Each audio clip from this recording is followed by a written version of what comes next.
All right, and welcome. Today, we're going to connect three seemingly disparate topics: oncology, shock, sepsis, and geriatrics, and eventually wind up summarizing all the lectures that we've had this term. It all can culminate here.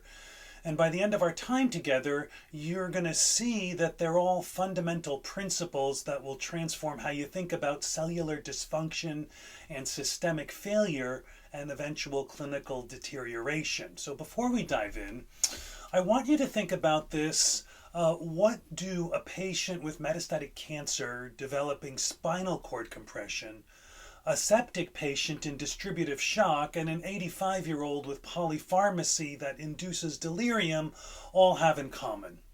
Well, they all represent failures at the cellular level that cascade into organ dysfunction. And more importantly, they all require you to recognize patterns early, understand the underlying pathophysiology, and intervene before irreversible damage occurs. So, like our other lectures, this is not about memorizing facts. This is about understanding mechanisms so deeply that when you're standing in front of a patient, you can reason through what's happening at the cellular level and then hopefully translate that into clinical action. All right, so let's begin. Take a look at these objectives. So the goal is not to simply list information. I'm here to try and help you develop some clinical reasoning.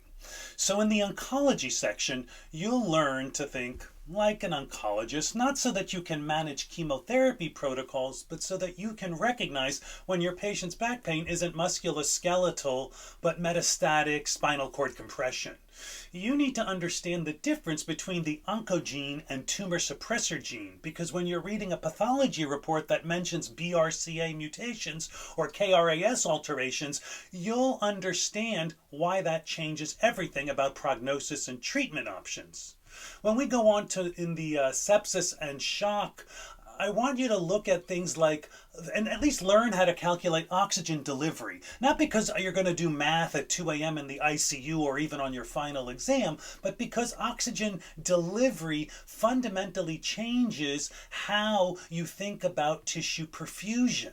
You'll understand why simply raising the blood pressure with vasopressors isn't always the answer. You'll learn to ask, is this a problem of oxygen delivery or oxygen utilization?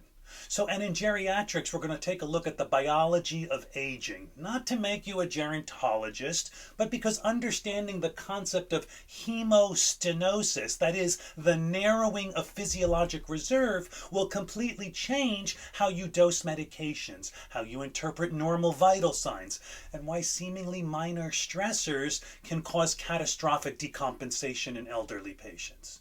So these three topics are constantly intersecting in clinical practice. The elderly patient with cancer who develops septic shock represents the perfect storm of pathophysiologic complexity. Let's start with a fundamental question. Why does cancer incidence increase exponentially with age?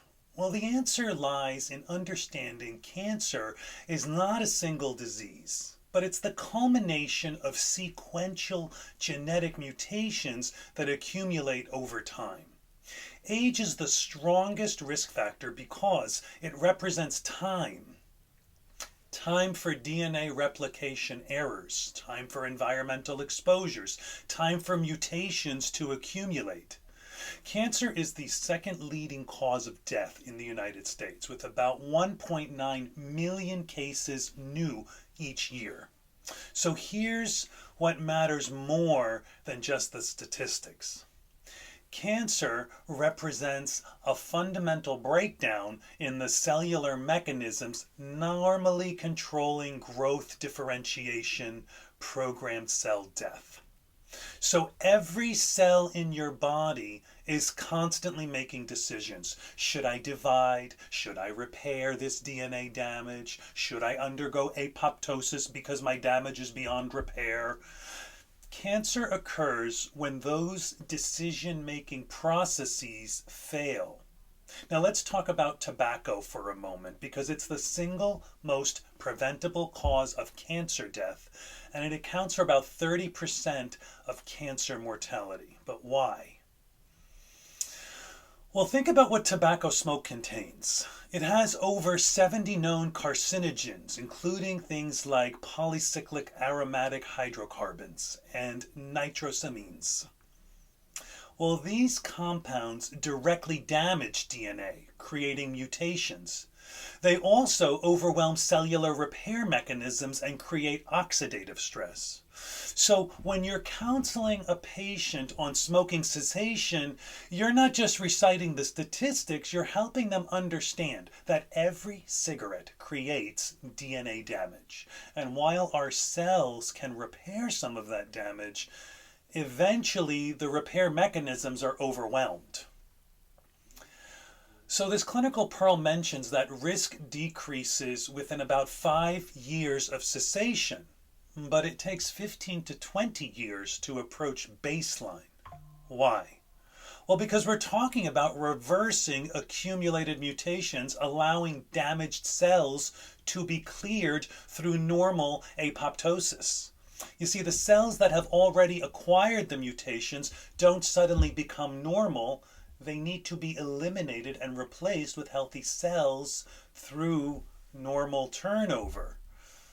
So the take-home message here is that cancer is fundamentally a genetic disease caused by sequential mutations in genes that control cell growth and death. So understanding this molecular basis is essential for everything that's going to follow this slide. Now we get to the heart of cancer biology, the two-hit versus one-hit hypothesis. This concept is absolutely critical for understanding why some cancers run in families and others don't, and why some patients develop cancer at 30 while others don't develop it until age 80. So let's start with oncogenesis. So oncogenes. Oncogenes are the accelerator pedal in a car.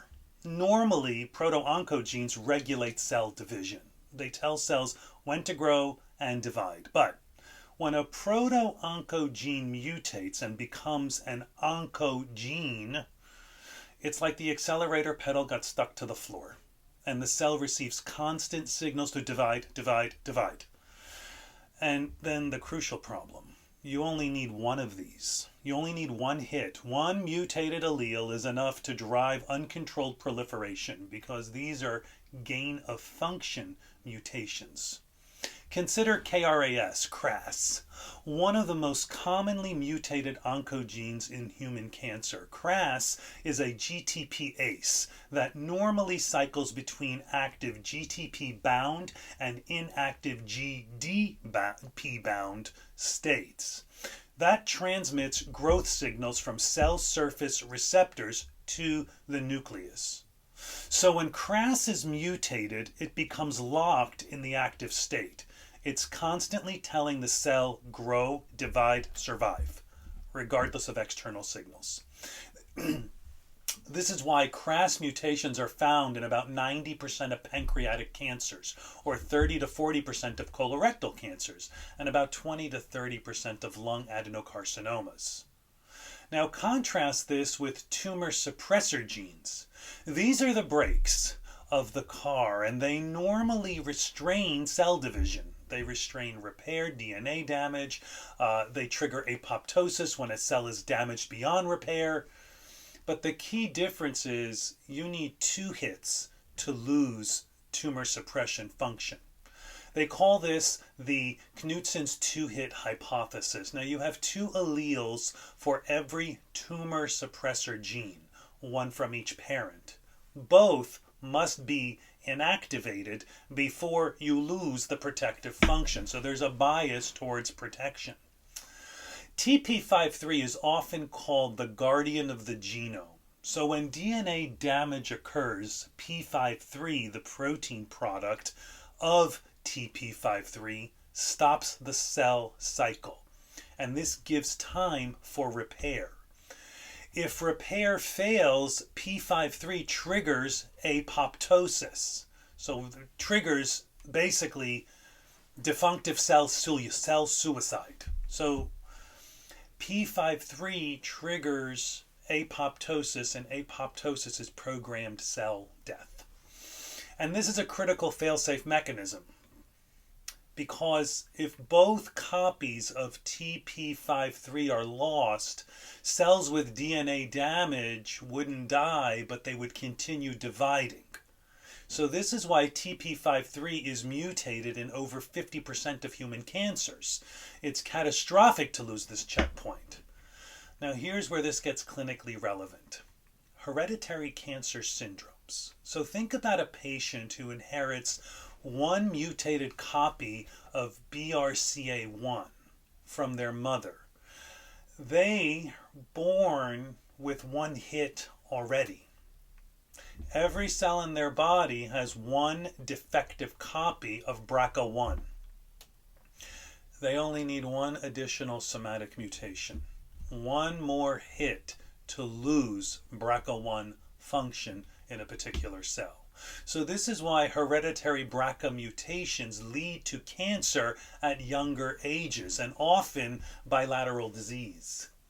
You see, these people have started life one step closer to developing a cancer.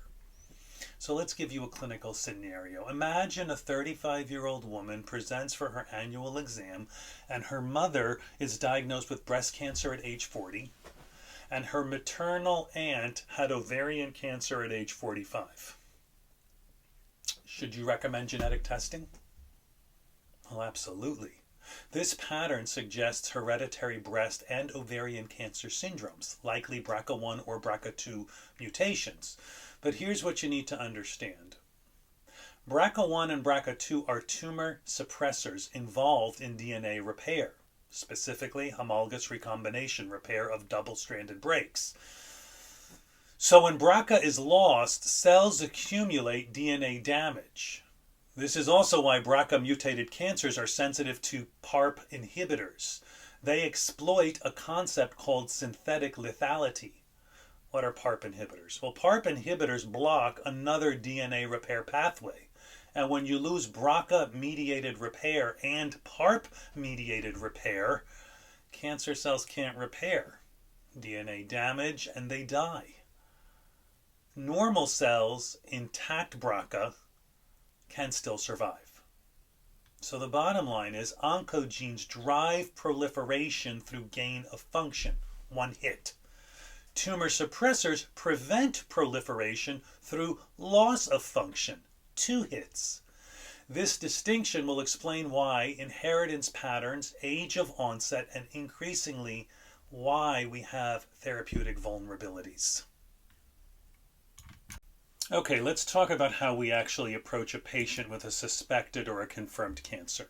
Three critical components: diagnosis, staging, and performance status. So each one fundamentally affects treatment decisions and progress. First, diagnosis. The cardinal rule in oncology, tissue is the issue. We need histologic confirmation before initiating treatment in almost all cases. Why? Because different cancers require completely different treatments. You can't treat what you haven't diagnosed. The biopsy tells us not just whether it's cancer, but what type, how differentiated it is, meaning the grade, and increasingly what molecular alterations are present. Histology tells us the cell of origin. Is this adenocarcinoma? Squamous cell carcinoma? Small cell carcinoma? Each has a different biology and treatment sensitivity. Grade tells us how abnormal the cells look, how far they've deviated from normal tissue architecture. The higher the grade, meaning the more aggressive the behavior will be. But here's where modern oncology has evolved. We do molecular profiling. We're now routinely checking for actionable mutations, alterations that predict response to specific targeted therapies. In lung adenocarcinoma, we check for EGFR mutations, ALK rearrangements, ROS1 rearrangements, BRAF V600E, MET exon 14 skipping, RET fusions, and TKRK fusions. Why? Because if any of these are present, targeted therapy is superior to chemotherapy. Now, a patient with EGFR mutant lung cancer should receive an EGFR inhibitor like osimertinib, not cytotoxic chemotherapy.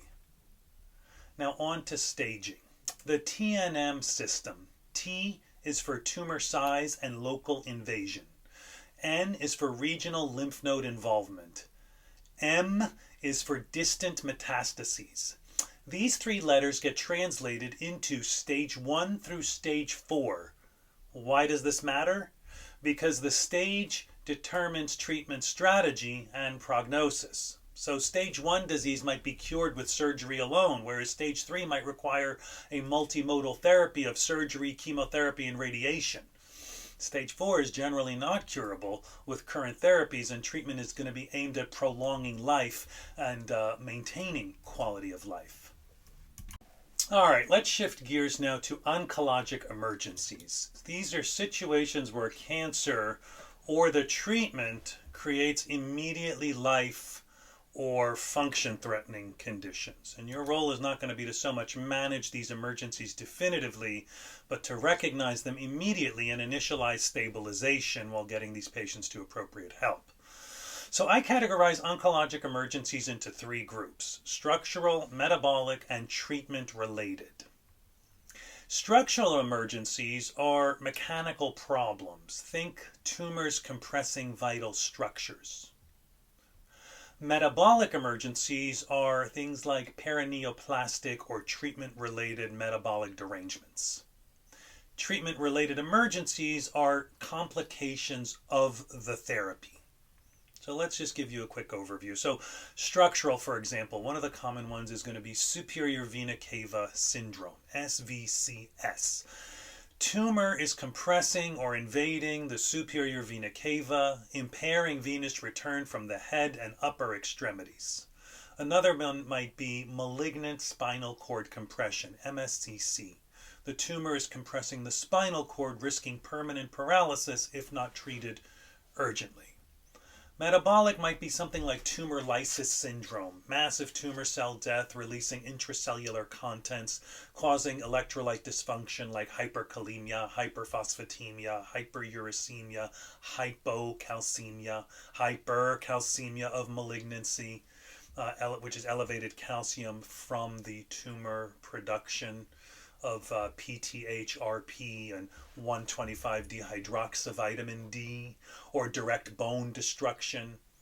You might also have SIADH syndrome of inappropriate antidiuretic hormone, which is secreting, causing hyponatremia. And then we have treatment-related complications. It'd be things like febrile neutropenia, fever in a patient with chemotherapy, induced neutropenia. These are all at high risk for severe infection. So the red flags listed are your pattern for point recognition. So a cancer patient with, say, facial swelling and dyspnea, you should think vena cava syndrome. If they have new back pain with neurological deficits, that might be malignant spinal cord compression until proven otherwise. You just have to have that index of suspicion, and that's the reason for listing them like this. Confusion with elevated calcium, maybe you have hypercalcemia of malignancy.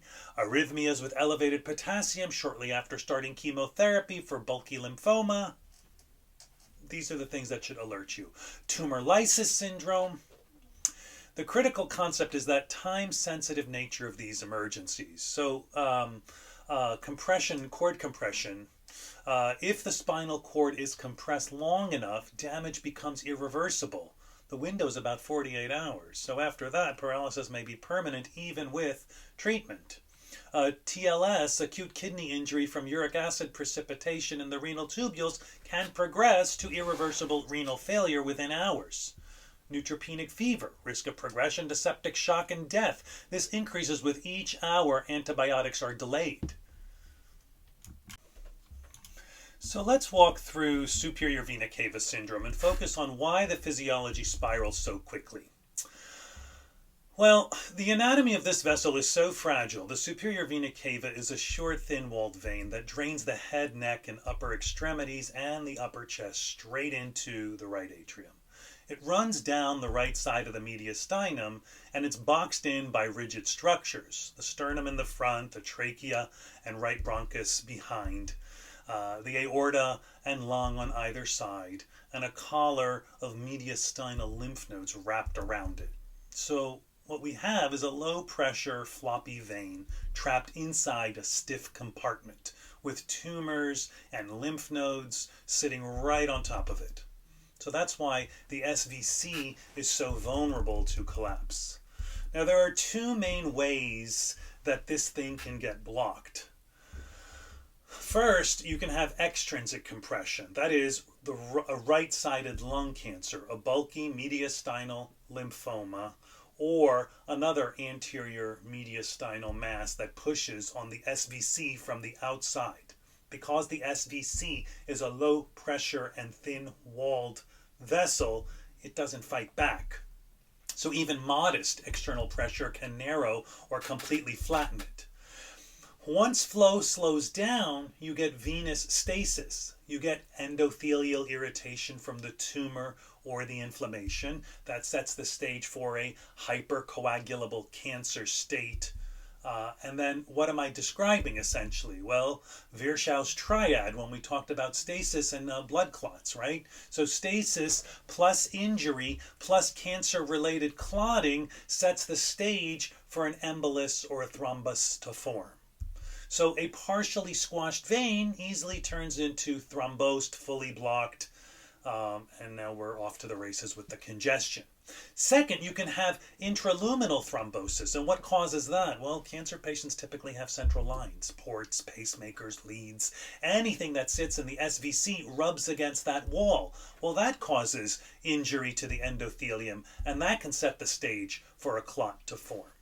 So in many cancer patients, it isn't either or, because a lot of them have both and. So you have tumor squeezing from the outside and cath-related clot on the inside. And this is the perfect recipe for an obstruction.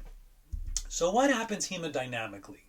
Well, what happens is blood returning from the head, neck, and upper extremities and the upper chest hits this bottleneck, and then the venous pressure in those territories starts to shoot up.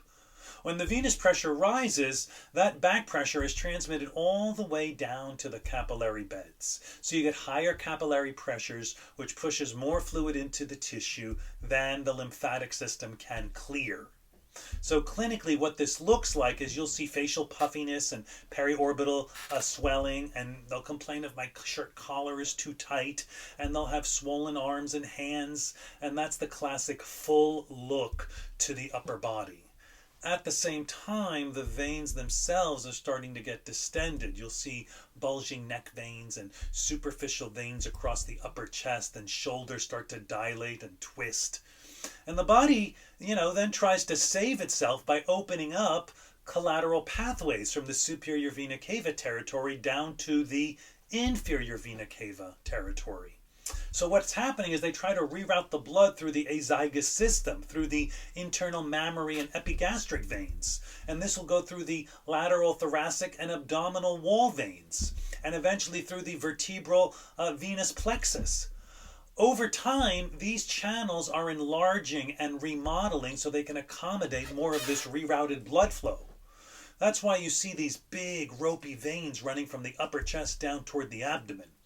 The body is literally building bypass grafts around the obstruction. But here's the key point. These collaterals take time to form. If the obstruction is creeping slowly over weeks to months, well, then the collaterals can grow and accommodate and compensate, and the patient doesn't look as dramatic. But they can remain hemodynamically stable. However, if the obstruction develops over days to weeks, well, there's no time for collateral formation. So then what happens? Well, then the patient can crash. This is why this is an oncologic emergency. SVC syndrome is an emergency for two reasons: the brain and the airway.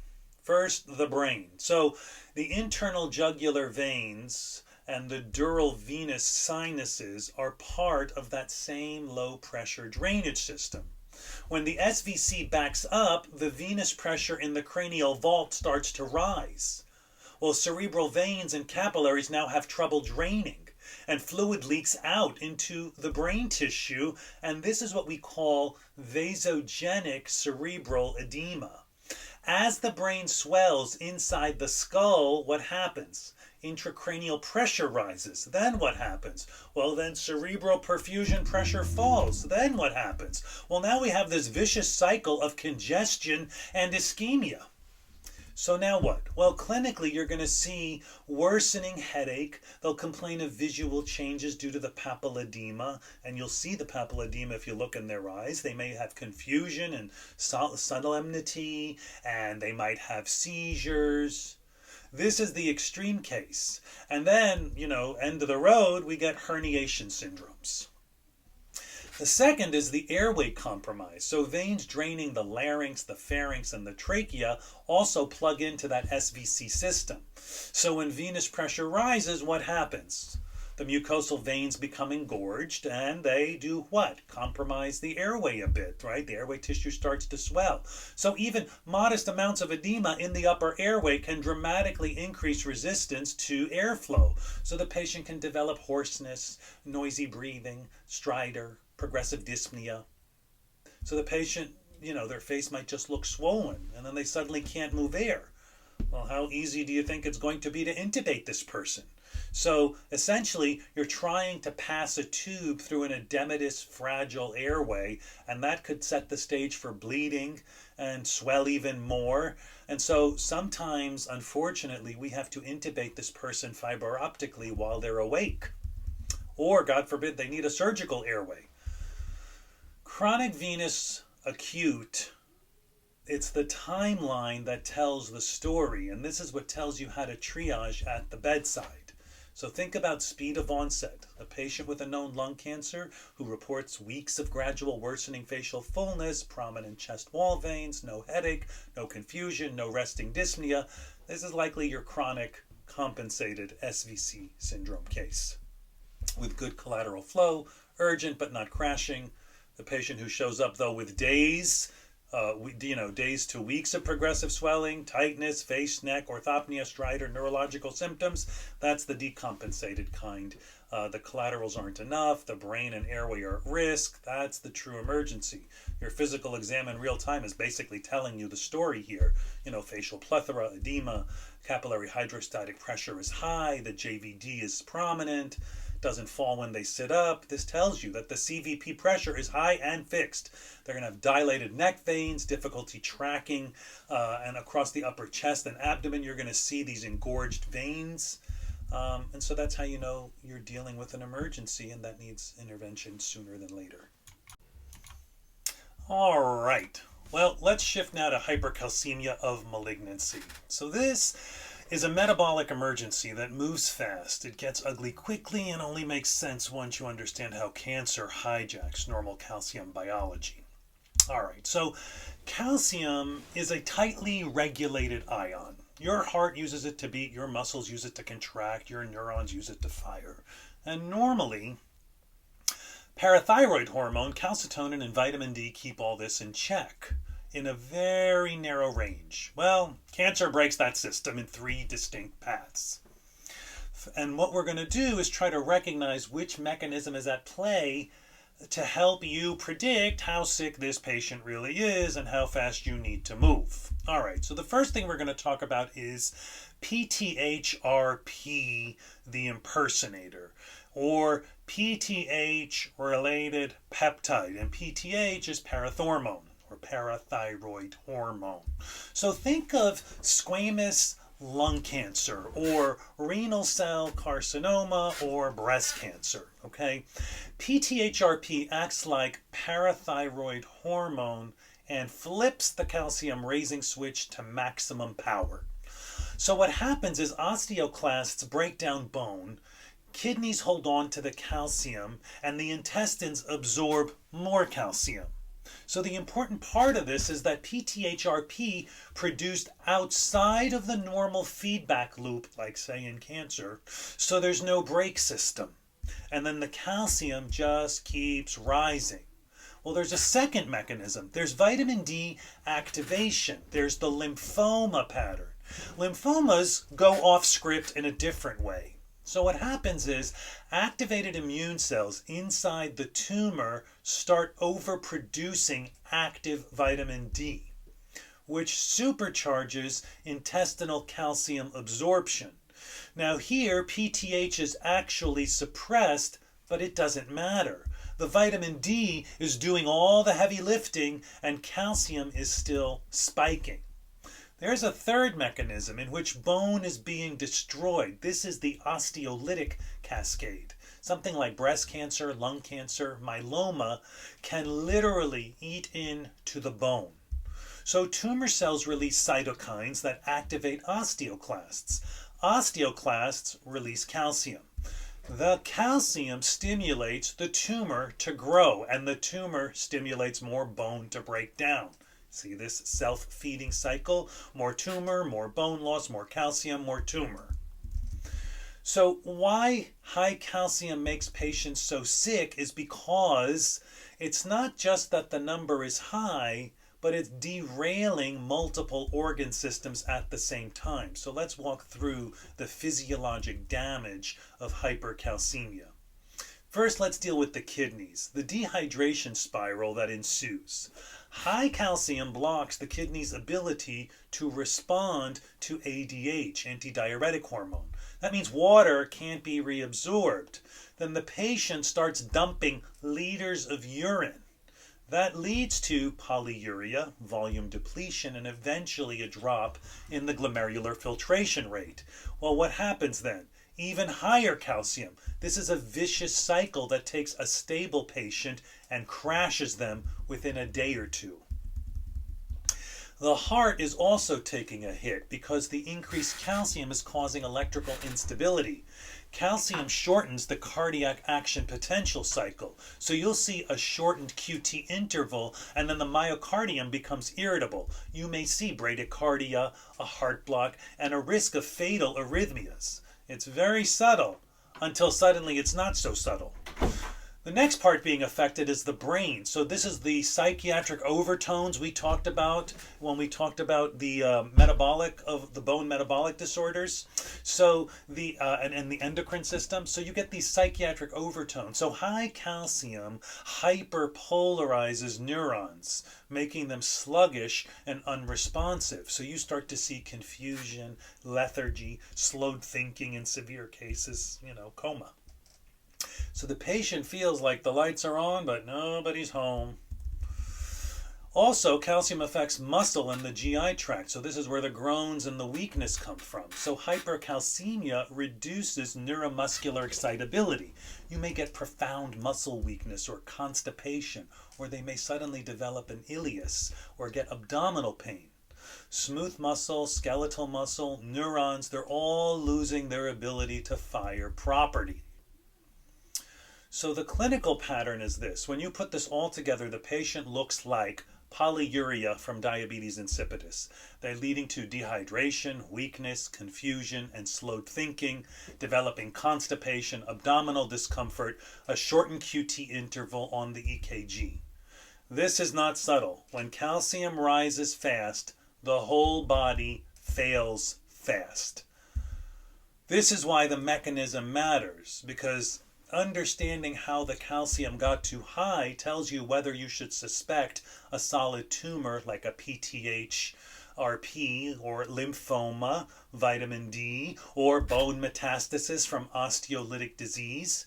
And it tells you which treatments are going to work. So for example, steroids dramatically help with lymphoma because they shut down tumor-driven vitamin D activation. But steroids do nothing for PTH-RP. This is why the mechanism matters, not for trivia, but for treatment and for saving the kidneys before the damage is irreversible. All right, let's walk through tumor lysis syndrome in a way that actually maps to what's happening inside the cell to what you see at the bedside. So what is tumor lysis syndrome really? Well, tumor lysis is what happens when a huge number of cancer cells die at once. So instead of a quiet, orderly apoptosis, you get like a biological stampede. Their potassium, their phosphate, and the nucleic acid all dumps into the bloodstream faster than the blood can clear them. That's it. Everything else flows from this one event. So let's talk about the hyperkalemia. Okay, this causes electrical problems. First wave, potassium. So inside the cells, potassium is high. In the blood, it's low. That's why your numbers are low on the chemistry. So when millions of cells rupture, potassium pours into the circulation. The kidneys and the sodium-potassium pumps simply can't keep up. So what happens? The serum potassium rises. So why do we care? Because potassium is the main ion that sets the resting membrane potential in the heart. A little high, you get peak T waves. Higher, you get PR prolongation. Higher, QRS widening. Higher, very high, you get conduction system failure and you go straight into ventricular arrhythmias or asystole. So that's the first danger of TLS, is sudden electrical instability of the heart. Now what about step 2? Well, step 2 is the hyperphosphatemia, calcium phosphate sludge. So in the second wave you get phosphate. All that intracellular phosphate enters the bloodstream at once.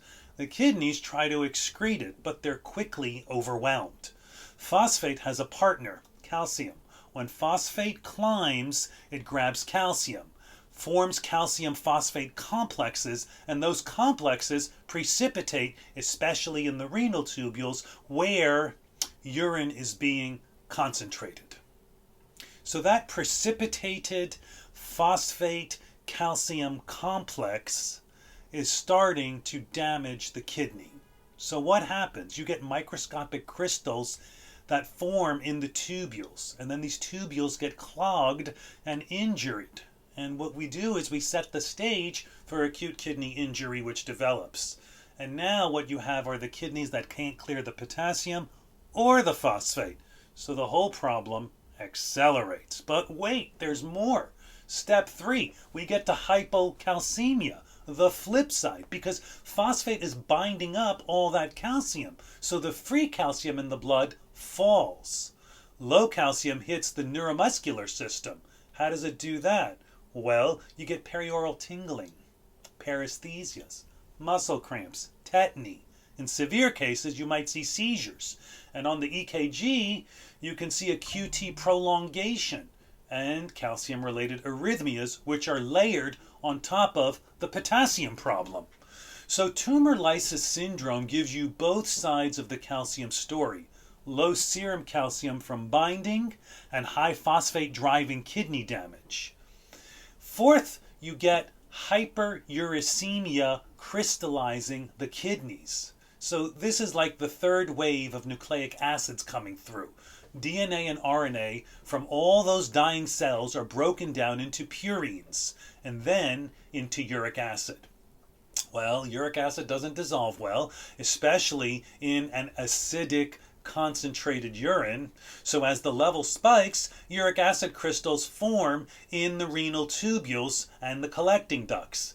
This gives you uric acid nephropathy, which is another hit to the kidneys. And on top of the calcium phosphate sludge, you now have hyperkalemia, hyperphosphatemia, hypocalcemia, and hyperuricemia. All of this is feeding into the acute kidney injury, which in turn makes it even harder to clear the same solutes. And that's the vicious loop. So who gets TLS and why? Well, TLS doesn't just happen at random. It's about the tumor biology plus the treatment intensity. Very fast growing, highly chemosensitive cancers like Burkitt lymphoma, acute leukemias, high-grade non-Hodgkin's lymphomas, and high tumor burden, meaning lots of cells available to lyse. Then you hit them with effective chemotherapy and you kill a huge fraction of tumor within hours to days. Sometimes in extremely aggressive tumors, the same process can happen even before therapy. It's a condition called spontaneous tumor lysis syndrome, because the tumor is outgrowing its own blood supply and constantly dying in bulk. So the pattern to remember is big, fast, chemosensitive tumor equals high TLS risk. Why we prevent instead of chase? Well, tie this into the pathophysiology, into the prevention strategy. So what do? Aggressive IV hydration. We flood the system with fluid to keep the urine flow high. High flow means potassium, phosphate, uric acid are flushed through the tubules. They don't get a chance to reach that supersaturation point and crystallize. Think of it as keeping a river moving fast enough that the silt can't settle. We also use allopurinol because that blocks the final step that turns purines into uric acid. It doesn't stop cell lysis, it doesn't remove uric acid that's already there, but it prevents new uric acid from forming, so you don't pile more on top of an already stressed kidney. It's also a preventative tool, so it's best started before chemotherapy. Resiburicase. This is the cleanup crew.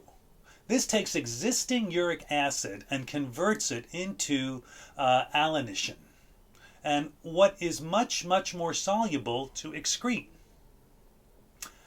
So this works fast, hours, not days, and it's the drug of choice when uric acid is already high or TLS is underway. This is powerful, but not for everyone, especially in those with the G6PD deficiency. I refer you back to the hematology lecture. Now, why don't we routinely alkalinize urine anymore? We used to give bicarb to make the urine more alkaline, thinking that uric acid dissolves better in a high pH. Well, that part is true, but alkaline urine makes calcium phosphate even more likely to precipitate. So you might protect against the uric acid crystals, but dramatically worsen the calcium phosphate deposition, which is often the bigger driver of the kidney injury. So that's why standard practice is now just hydrate, manage uric acid pharmacologically, avoid routine urine alkalinization. And why do we monitor so closely? Well, because the metabolic changes of TLS can evolve over hours, not days. Potassium can go from normal to lethal between one lab draw, and the next phosphate and uric acid can surge even before the creatinine visibly rises. So in high-risk patients, we check labs repeatedly, every few hours, around the start of therapy, in order to catch the earliest signs of this cascade and intervene before the kidneys fail and the heart becomes unstable. So when the kidneys can't keep up and you have refractory hyperkalemia and severe acidosis and volume overload or worsening injury despite treatment, that's when the dialysis now becomes a factor as a safety valve to basically mechanically clear the potassium, phosphate, and uric acid. So tumor lysis syndrome is not a random bad luck thing. This is a predictable pathophysiologic phenomena. It's a massive cell kill, potassium phosphate nucleic acid spill, electrolyte derangements plus crystal deposition leading to acute kidney injury. You get kidney injury and the inability to clear the same toxins that are injuring it. And if you understand that loop, you can identify who's at risk before you hang the first bag of chemo. Start the hydration and uric acid lowering therapy early. Watch the labs, especially in the first 48 hours. Act quickly when the potassium phosphate begin to climb. And so this way you're not just memorizing a list of complications. You're basically anticipating them because you understand exactly how and why they happen. Okay, now I'm going to walk through malignant spinal cord compression because this is one of those conditions where understanding the physiology literally determines who walks again and who does not. So in MSCC, malignant spinal cord compression, the rule is simple. Essentially, time is function. Time is brain, time is muscle. So once the neurons in the cord lose perfusion, they die. And traditionally we believe that they don't come back. Now, there's a core mechanism of progressive ischemia injury. And what's really happening underneath these symptoms is that most solid tumors like breast, lung, prostate, and myeloma love the vertebral bodies. And they grow inside the bone and then expand and eventually break through the back of the vertebrae into the epidural space. And then that's when they start to compress the cord. But the first injury isn't the compression itself, it's the backed up venous drainage system. You realize this tumor needs to be perfused. So step one in this process is the venous congestion. The spinal cord drains through low pressure veins in the epidural space. And once a tumor presses on those veins, the blood can't drain. And then the pressure builds, and then the cord starts to swell. The second step is what we call vasogenic edema. And this is when the venous pressure rises and the fluid leaks into the cord, and you get vasogenic edema. And the spinal canal, as you know, is a rigid tube. So there's no space to accommodate this swelling. Well, now the cord sits in its own little compartment syndrome. The third step then becomes arterial compromise, ischemia. And this is as a result of the swelling, increased pressure inside the cord, which eventually exceeds the pressure of the blood trying to enter from the arteries, and then you get perfusion collapse, and the cord becomes ischemic. This is the point of no return.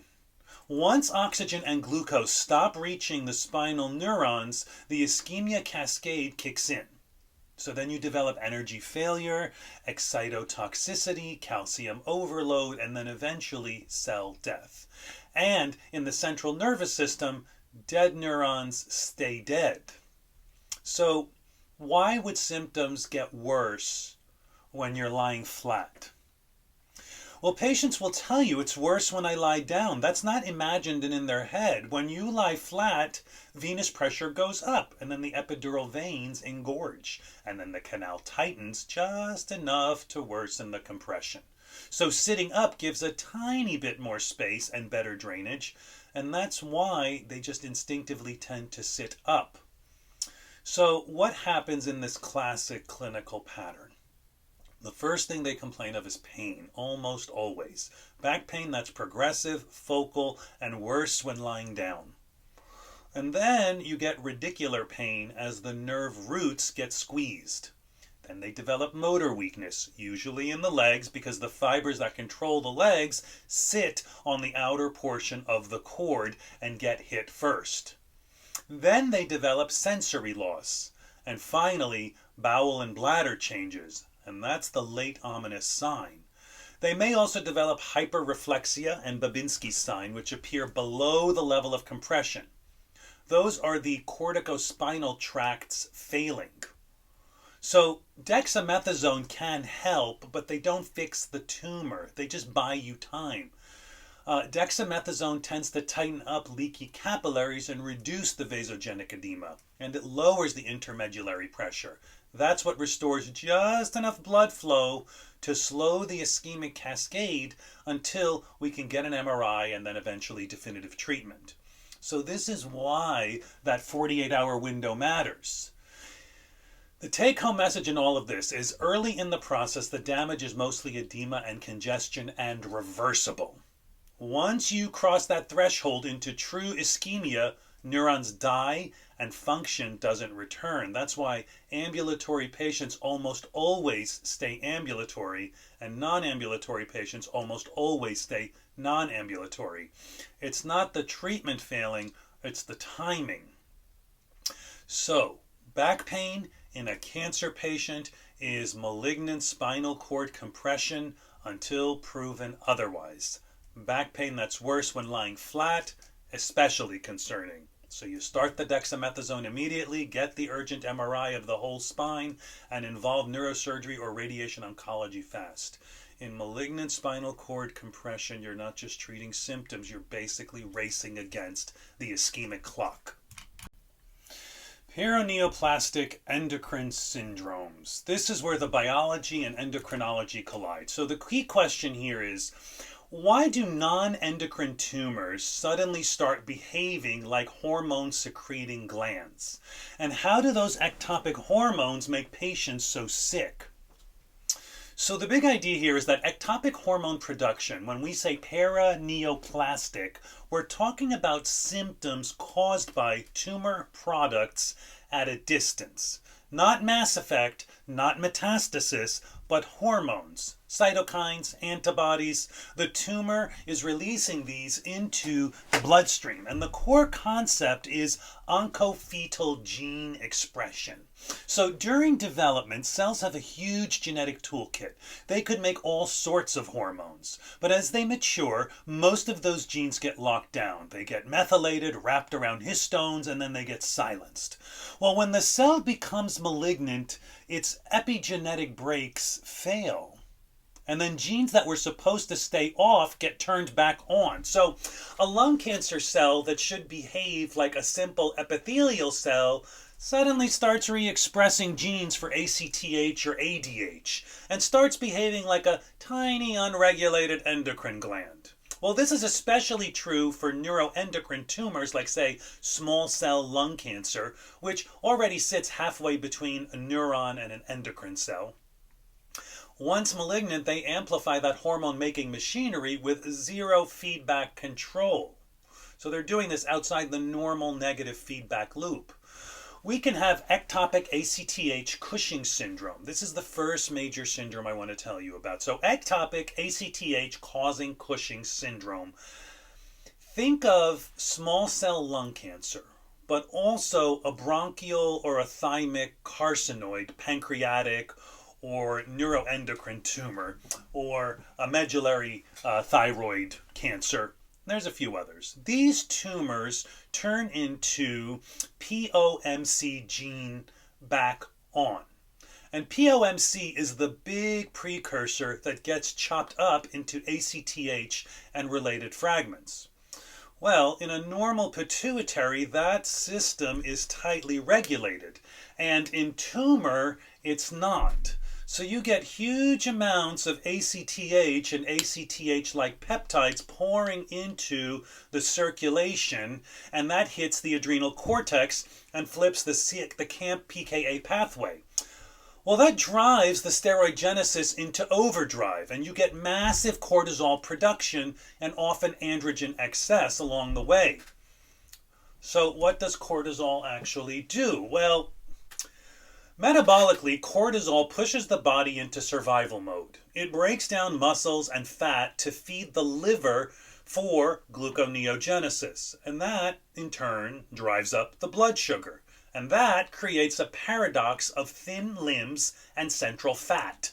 So you get that central adiposity and thin limbs. And clinically, you may develop new-onset diabetes, muscle wasting, and some proximal weakness. Cardiovascularly, at high levels, cortisol starts acting like aldosterone, and it hijacks the mineralocorticoid receptors in the kidneys. And what does that do? Well, that pulls sodium in water and dumps potassium and pushes the patient towards hypertension, hypokalemia, and metabolic alkalosis. That hypokalemia is often dramatic and is a huge red flag for ectopic ACTH. Cortisol also affects the immune system and skin, so cortisol brutally suppresses immune function. There's less cytokine signaling, less T cell activity, and as a result, there's a high risk for opportunistic infections. So think of that when you put someone on steroids, that's what's happening, right? You're muting the cytokine signal. It also thins the skin and connective tissue, so you get easy bruising and poor wound healing, and you'll see the wide purple striae. So on top of that, because the tumor is cranking out POMC, you also get more melanocyte-stimulating fragments. Well, those hit melanocytes and drive diffuse hyperpigmentation, especially in sun-exposed areas and skin folds. So there are two big ways that ACTH differs from pituitary Cushing's. The first is speed. Pituitary Cushing's usually evolves slowly. Ectopic ACTH comes on hard and fast, over weeks. Patients may never develop the classic Cushingoid look, but instead show up with weakness and severe hypokalemia, infections, darkened skin, because there's no feedback, there's no rhythm. Pituitary ACTH still respect the circadian rhythm and the negative feedback loop. Tumor ACTH says, you and your mother, I'm not dealing with this anymore. High-dose dexamethasone can suppress a tumor, the pituitary tumor, but it does nothing to lung cancer that's making its own ACTH. So it's a little renegade there. There's also ectopic ADH leading to SIADH. This is a second major SIADH from the ectopic ADH. Now, classically, again, small cell lung cancer, but this is also seen with some head and neck and GI tumors. And here, the tumor starts producing arginine vasopressin. And that's the same hormone your hypothalamus normally makes to conserve water. Well, ADH binds to the V2 receptors in the collecting duct, inserts aquaporin 2 into the water channels into the apical membrane. And what happens? Well, it makes the kidney sponge-like, soaking up all the free water, whether the body needs it or not. It's very indiscriminate.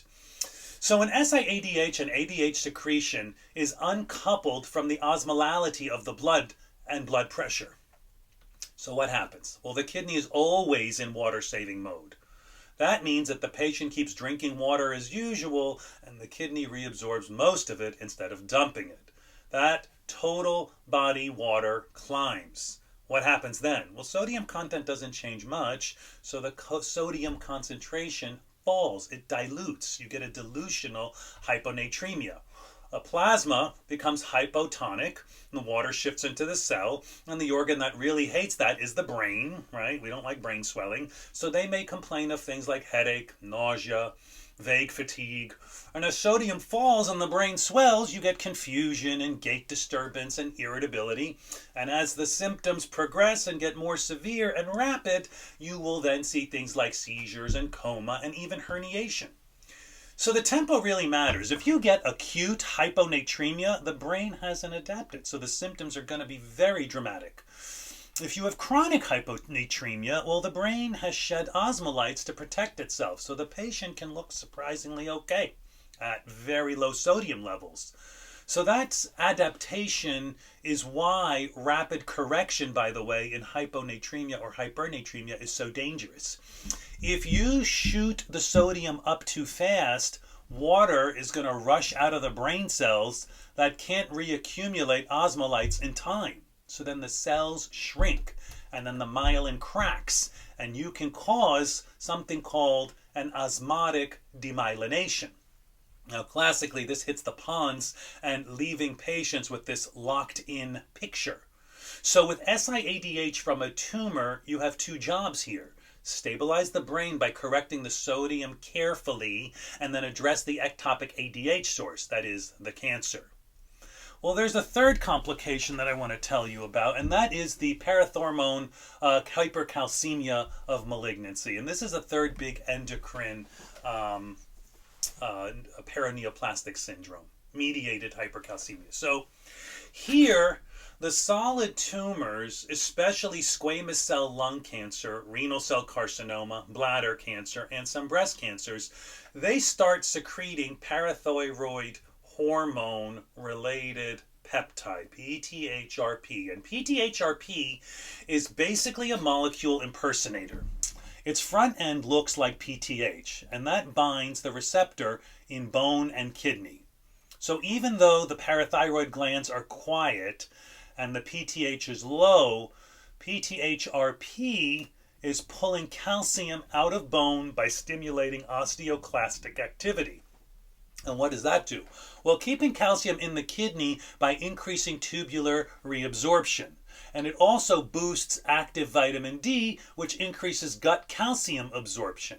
Well, then that effect creeps up and then surges, and then clinically patients land in that classic hypercalcemia picture, in which in the kidneys you have impaired concentrating ability and you develop polyuria, dehydration, rising creatinine. In the brain, you'll see symptoms of lethargy, confusion, and sometimes coma. In the heart, you'll see a short QT interval and risk of arrhythmia. GI muscles, you'll get constipation, anorexia, generalized weakness. What you're seeing here are the multi-system effects of this hypocalcemia, or hypercalcemia rather. So again, there is this vicious cycle. High calcium causes nephrogenic diabetes insipidus picture, which causes volume depletion, which drops the GFR, which makes it even harder to clear the calcium. So if you don't interrupt that loop, patients can decompensate in a day or two. So the key clue that you're dealing with a paraneoplastic syndrome is the calcium is high, the PTH is low, and the PTH-RP is elevated in patients with known or suspected cancer. So why does all this matter now? Well, you're going to be the most likely one to encounter the paraneoplastic syndrome because these are after-hours problems, essentially. So paraneoplastic endocrine syndromes are often the first clue to an underlying malignancy. So pattern recognition really matters. And how might you recognize that pattern? Well, if they develop a rapid Cushing picture with severe hypokalemia and hyperpigmentation, you want to think ectopic ACTH, and you know that that's usually from a small cell lung cancer. Or if they have like a euvolemic hyponatremia with inappropriately concentrated urine in a smoker. Now you have red flags and risk factors. So think SIADH from a lung or a head and neck tumor. Or if you see hypercalcemia with a suppressed PTH in a patient with a history of smoking or a solid tumor, now you're going to think the PTH-RP from, say, squamous cell lung cancer or renal cell carcinoma. These are syndromes that develop, and they can be more accurately dangerous than the tumor burden itself, because you can die of this hormone excess way before you die of the cancer. So advanced practice clinicians, your job is going to be to recognize patterns quickly, stabilize the endocrine emergency, and then chase down and treat that underlying malignancy that's driving it. So that's the logic of paraneoplastic endocrine disease. All right, let's talk about paraneoplastic neurologic syndromes. Okay, this is like immunology, neurology colliding now. So here's the big thing to think about. The nervous system isn't being invaded by the tumor. It's being attacked by the immune system. And the immune system is only attacking because the tumor is expressing proteins normally found in neurons. So the body is mounting an immune response against the cancer. But the antibodies and T cells, they're cross-reacting with normal brain, spinal cord, and peripheral nerves. So that is the entire mechanism in one sentence right there. So here's why this matters clinically. So these neurological syndromes often show up before the cancer is diagnosed, sometimes months, sometimes a year or more. So when a neurological picture doesn't add up, your job is to start thinking, is the nervous system telling me there's a hidden cancer? So let's walk through these major syndromes. So limbic encephalitis. The limbic system handles memory, emotion, behavior. And when it's inflamed, everything starts to unravel at once. So what happens is patients may show up with a rapid onset memory problem, confusion, personality changes, anxiety, hallucinations, or psychosis, right? This is why in psychiatry, it's a diagnosis of exclusion. And if you take my 777 class, step 3 is rule out underlying medical conditions.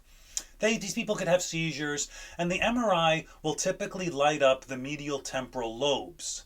So the key distinction is this: surface antibodies versus intracellular antibodies. So a surface antibody is like anti-NMDA receptor. That actually binds to receptors on the outside of the neuron. That means that the receptors are malfunctioning, but the neurons themselves, they can recover. These respond beautifully to things like immunotherapy once the tumor is removed.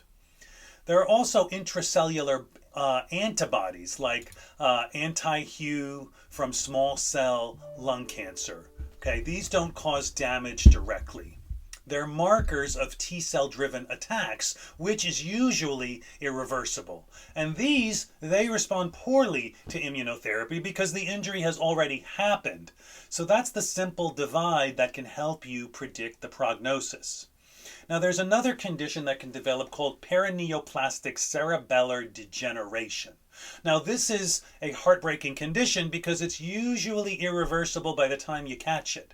The cerebellum gets targeted and the patient develops ataxia, dysarthria, nystagmus, and a rapid functional decline. So this is like anti-Yo breast or ovarian cancer, or anti-TRDNER in Hodgkin's lymphoma. By the time the symptoms are obvious, a lot of the cerebellum is already gone. So you treat the tumor, you do try immunotherapy, but recovery is limited. There's another condition, Lambert-Eaton myasthenic syndrome, LEMS. Now, for one that's truly elegant in its physiology, LEMS affects the presynaptic side of the neuromuscular junction. The antibodies block the voltage-gated calcium channels, and that triggers acetylcholine release. So here's the thing that you need to remember. Weakness improves with exercise because repeated muscle contractions slowly increase the intracellular calcium. Okay, so weakness improves with exercise, that's your tell.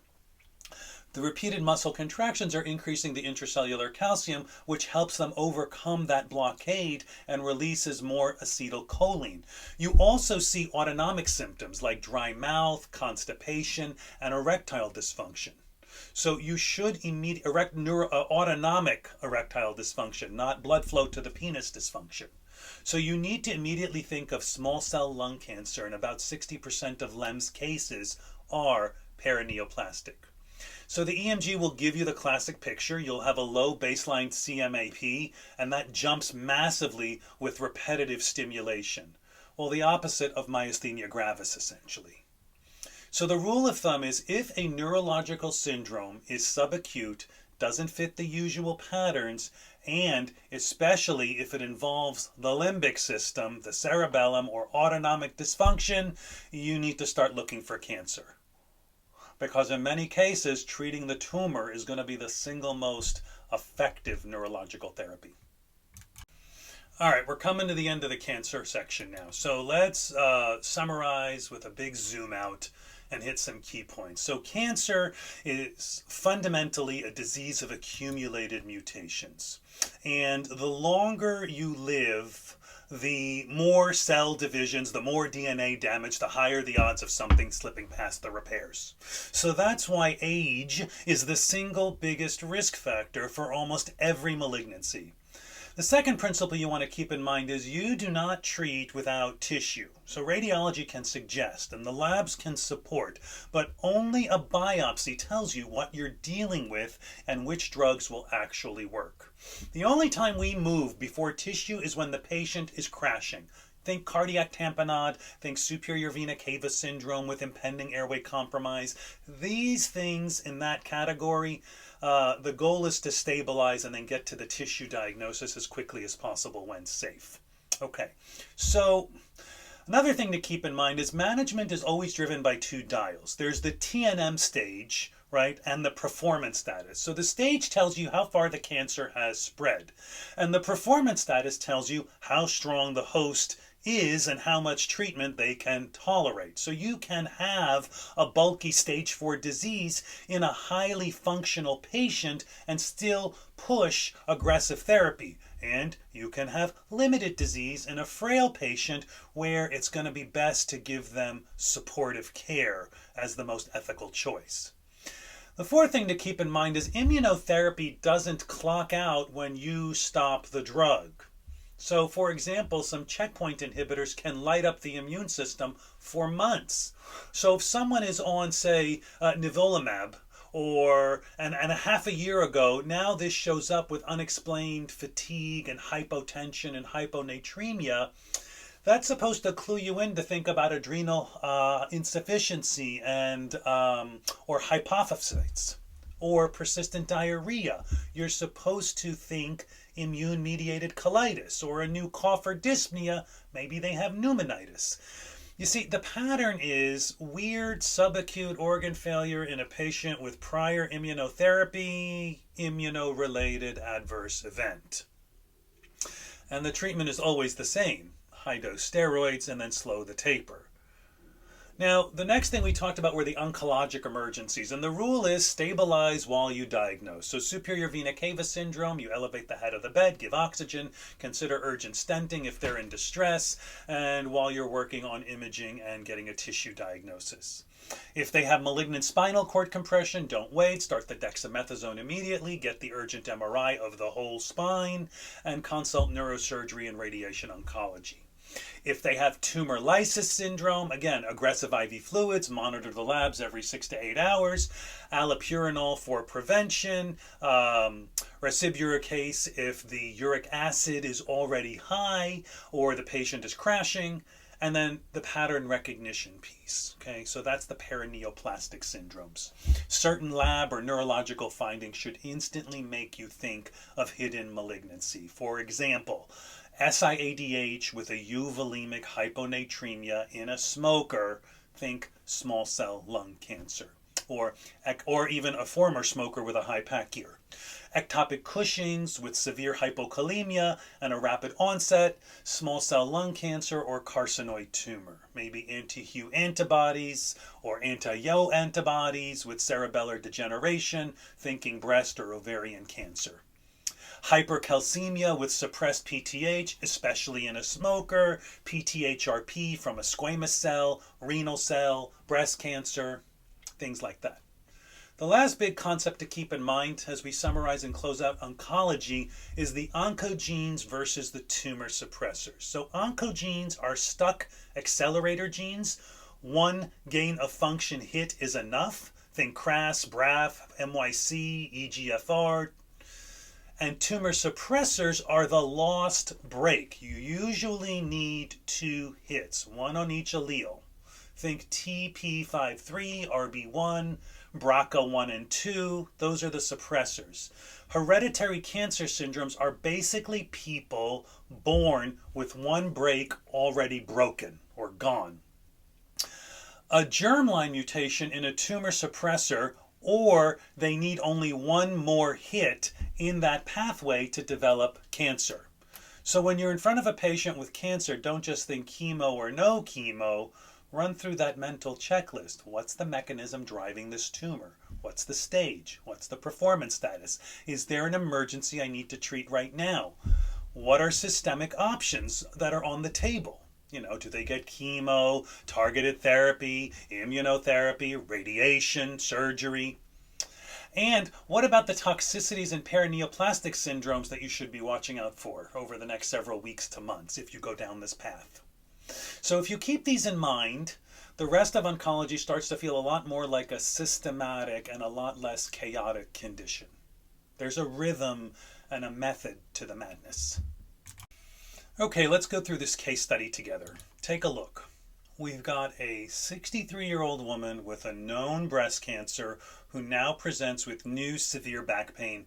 And importantly, it's worse when she lies flat. On exam, she shows hyperreflexia and a sensory level at T10. So, here's the reflex you should have. New back pain in a cancer patient is malignant spinal cord compression until proven otherwise. Breast cancer loves bone, especially the spine. So this presentation should be setting off alarm bells immediately. So why does the pain worsen when she lays flat? Well, because recumbency reduces the diameter of the spinal canal and increases venous congestion. Both increase pressure around the cord and intensify the compression. So that positional worsening is a classic malignant spinal cord compression red flag. Her neuroexam basically seals the deal. You have hyperreflexia, which is an upper motor neuron pattern. You've got sensory level at T10, the level where the cord is being squeezed. And that combination means the ischemic cascade is already started. So what are our choices? Well, NSAIDs and an outpatient MRI. No. Outpatient MRI going to take days to weeks. She does not have days. Every hour of untreated compression is increasing the risk of permanent paralysis. Option B, high dose dexamethasone and urgent MRI. That's the correct answer. This is the correct thing to do. Give dexamethasone immediately. It reduces the vasogenic edema around the cord and buys time. Then get an MRI now, not tomorrow. MRI will confirm the level of compression and guide the definitive treatment. What about option C? Bisphosphonate and observe. Bisphosphonate will help with the bone pain and hypercalcemia, but it's not going to do anything for the cord compression. So observation here is going to be really dangerous. And physical therapy is not only wrong, but potentially harmful. You don't do rehab on a compressed spinal cord. Only B. Start the dexamethasone now and get an urgent MRI. So what you need to keep in mind, malignant spinal cord compression is a time-dependent ischemia. Time is function. If the patient is still walking when treatment starts, they usually stay walking. But if they're already a paraplegic when the treatment starts, they're going to usually stay that way. So you cannot resurrect the neuron once the ischemia reaches that irreversible phase. So thinking process should always be something: cancer, new back pain, positional worsening, neurological findings, immediate steroids, get an MRI. So that's the pattern recognition. That's the pathophysiology. That's the kind of reflex that's going to preserve the neurological function and promote a better outcome. All right, let's talk about shock. What is shock? Shock is not just low blood pressure. Shock is inadequate tissue perfusion. Cells are not getting enough oxygen to meet demand. And when that happens, cells abandon aerobic metabolism and switch to anaerobic metabolism. I will not dwell on the Krebs cycle too long, but suffice to say, Krebs cycle. Now, anaerobic metabolism makes a little ATP and a lot of lactate. Lactate leads to metabolic acidosis. Too little ATP, the ion pump fails, sodium and calcium build up in the cell, and then water follows and the cell swells and eventually the cell dies. Dead and dysfunctional cells equal organ failure. So when a kidney stops making urine, the brain clouds, the liver enzymes climb, the heart itself can become stunned. So how does the body show you it's in shock? Well, at the bedside, you see these macro versions of the cellular problems. Like what? Like low blood pressure, especially mean arterial pressure under 65. You will see things like tachycardia, usually over 120. That's the heart rate trying to maintain output. You will see things like altered mental status. The brain isn't being perfused. Oliguria, the kidneys aren't being perfused. Cool mottled skin, the skin is not being perfused. The body's clamping down on the periphery. The goal is it's trying to shunt blood to the core. Unless it's distributive shock, which I'll tell you about in a minute. Now, if you're seeing these pieces together, your brain should say, this is shock until proven otherwise. Now, let's talk about oxygen delivery. This is what we're actually treating. So every shock resuscitation is really trying to fix one thing. That is oxygen delivery to the tissues. So oxygen delivery is driven by two big levers. Remember cardiac output, how much blood you move each minute? On what does that depend on? Remember from the cardiac lecture, cardiac output is heart rate times stroke volume. And what are we talking about in stroke volume? Well, that's affected by preload, that's the volume coming back in, contractility, how strong that pump is going, and afterload, how tight are the pipes that it's trying to pump against. Well, oxygen content of the blood is how much O2 is riding on hemoglobin. So what does that depend on? Well, where does it ride? Hemoglobin. So what's the hemoglobin level? That's going to be the driver of what we read as oxygen saturation. So when you're resuscitating a patient in shock, you are really asking, do I need more volume to improve preload, or do I need vasopressor and inotropes to support pressure and contractility, or do I need more hemoglobin, or do I need to raise the O2 saturation with oxygen or ventilation? That's the physiology behind all the different orders in managing shock. Lactate is a compass, not just a number. A high lactate number tells you tissues are running on anaerobic metabolism, but the trend always matters more than a single value. If lactate starts high and falls with your interventions, then perfusion is improving. You're moving in the right direction. But if the lactate stays flat or rises, you've not fixed the oxygen delivery problem no matter what the blood pressure looks like on the monitor. Let's talk about warm versus cold shock. Use your hands. You don't need a Swan-Ganz catheter to pick this up when you're trying to sort through the shock. What you need are your hands. Warm shock. The extremities are warm. The pulses are bounding. That's classic distributive shock. Think septic shock or anaphylactic shock, okay? The pipes are too dilated. Cardiac output is often high but maldistributed.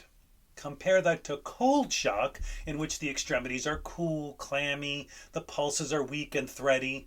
Think hypovolemic, cardiogenic, or obstructive shock. Cardiac output is low, the body is clamping down to survive, and this gives you your first look in the fork in the road while the labs, imaging, and echo are catching up with where we are now. Okay, we're going to break down shock into the 4 big categories because once you recognize the hemodynamic pattern, the treatment becomes obvious. So let's start again with the definition. Shock is a failure of tissue perfusion.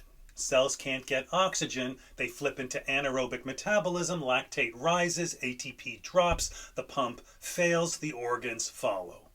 So that's how shock is generally understood, but there are many ways we can get there. And so now I'm going to tell you about the classification. So first on our list is hypovolemic shock. Think the empty tank. You have low CVP, low wedge pressure, low cardiac output, and a high SVR. The tank is empty. Think hemorrhage, dehydration, burns, basically anything that's stealing preload. Okay? The patients are cool and clammy and tachycardic, and their neck veins are flat. The treatment here is what? They need volume. Crystalloid for dehydration and blood for bleeding. The next type of shock is the cardiogenic shock. Think broken pump failure. These people have high CVP, high wedge, low cardiac output, high SVR. So what's happening here is the ventricles can't eject. So what could be causing this? Myocardial infarction, severe heart failure, myocarditis, arrhythmia. What's happening is the blood is backing up into causing pulmonary edema and an elevated JVP, jugular venous pressure. So what do we do here? Well, here the goal is to fix the pump, ideally. That is, correct the underlying cause. And that might mean revascularization, treat the arrhythmia. You might need inotropes. You might need a balloon pump to bridge you to reduce the afterload. Fluids in cardiogenic shock are going to make them worse. The pump is not pumping. If you put more fluid in that system, you're just going to drown them more. The third kind is obstructive shock. This is something is in the way. And the pattern of this varies, but suffice to say in this, cardiac output will be low and systemic vascular resistance rises in an attempt to compensate. So think something like a mechanical blockage. Like what could cause that? A massive PE, cardiac tamponade, a tension pneumothorax. Something is obstructing the flow. So you will see in this case things like distended neck veins and a sudden collapse of hemodynamics. The treatment is to remove the obstruction. So pericardial centesis, needle decompression, thrombolytics. Remove the obstruction so the heart can pump and the body can be perfused. And the fourth kind of shock we have here is distributive shock. This is the wide open pipes. These people have low SVR with normal or high cardiac output initially. And this is the classic picture of sepsis, anaphylaxis, neurogenic shock, adrenal crisis. And you can tell these people because they have warm extremities and bounding pulses. They have wide pulse pressures. Despite good cardiac output, their oxygen delivery fails at the microcirculatory level. They are hyperdynamic. They're hypermetabolic. They need way more oxygen and perfusion that they're not getting. So the treatment for these people is you do need to fill them up. They need a lot more fluid than you would think. and then you want to squeeze them with the vasopressors. Norepinephrine becomes your workhorse here, essentially. And of course, you always want to go after that underlying cause. So that means antibiotics, maybe epinephrine for the anaphylaxis, or steroids, depending on the scenario. So what you're going to do at the bedside is you're going to use the jugular veins. If the jugular veins are flat, you will think hypovolemic. If they're engorged, you might think cardiogenic or obstructive. So just looking at the neck can get you about 80% of the way to the diagnosis. The point is, you don't treat shock generically. You have to match your intervention to the physiology. If you put them in the wrong category, give the wrong therapy, you're going to get the wrong outcome. So treat the underlying pathology. Okay, I'm going to dive a little deeper now into hypovolemic and cardiogenic shock, because both of these present as cold shock. Their treatments are opposite each other. So let's start with hypovolemic shock. This is inadequate preload from volume loss. Think things like hemorrhage, trauma, GI bleed, ruptured AAA, ruptured ectopic, GI loss, vomiting, diarrhea, NG tube suctioning, renal loss with diuretics, DKA, diabetes insipidus, pancreatitis, third spacing, bowel obstruction, etc. Burns, inadequate intake. The features here are there is a history of volume loss. They will have cool, clammy skin, delayed capillary refill, weak, thready pulse, flat jugular veins, narrow pulse pressure with a compensatory vasoconstriction to increase that diastolic pressure to fill more. They'll have oliguria, altered mental status, and that's the cool skin you're feeling. What do you do with these people? Well, you want to rapidly restore that circulating volume. So for non-hemorrhagic causes, you're going to use things like crystalloids, saline, ringers. You'll give them a bolus. And then if they're bleeding or there's a hemorrhage, then you also need to transfuse massive blood products. And there are some various massive transfusion protocols that your institution may use, but basically balanced ratios of packed cells, FFP, and plasma at a 1-to-1-to-1 ratio. The goal is to replace the blood components and prevent hemodilution and coagulopathy. And of course, obviously, if they're bleeding, well, source control is going to be critical. You can't just keep pouring fluid in while the patient is actively bleeding. So OR, endoscopy interventions, and if hypotension persists despite adequate volume resuscitation, that's when you would escalate to vasopressors. But vasopressors before volume resuscitation is inappropriate. You're constricting an already constricted vascular bed. That's going to worsen the perfusion. The other kind of cool shock is cardiogenic shock, and this is pump failure, right? The heart can't generate adequate cardiac output, most commonly due to an acute MI, especially like a large anterior MI or some sort of mechanical complication like a papillary muscle rupture or acute mitral gurge, septal rupture. This can be seen in severe decompensated heart failure, arrhythmia, VTAC, bradycardia, myocarditis, end-stage cardiomyopathy, severe valve disease, etc. So the clinical picture here is going to be things like a history of cardiac disease and or chest pain, cool clammy skin, elevated JVP, S3 Gallop if you're listening, and then also pulmonary edema because this blood needs to back up somewhere, or peripheral edema if it's right-sided, and you'll see oliguria again, altered mental status, because again, the same signs of poor perfusion. But you'll also now see elevated jugular venous pressure, and that's how the tell is going to be, hypovolemic versus cardiogenic in a cool person. How do you treat this? Well, let's go after the underlying cause. So you need to deal with the acute MI. Is it cath lab or cabbage, fix the antiarrhythmia, maybe cardioversion if they're unstable, and then surgical repair if it's a valve surgery or something like that. These people will be supported with things like inotropes, like dobutamine, to increase that myocardial contractility and improve the stroke volume and cardiac output. It can also cause some vasodilation, which can reduce the afterload, which is beneficial if the afterload is high, but it's problematic if the blood pressure is already low. We don't want to dilate anything if the pressure is low. The fluids are used cautiously here. Small boluses of 250 to 500 milliliters can help if they're relatively hypovolemic. And on, like, for example, if they're on chronic diuretics, like a heart failure patient might be.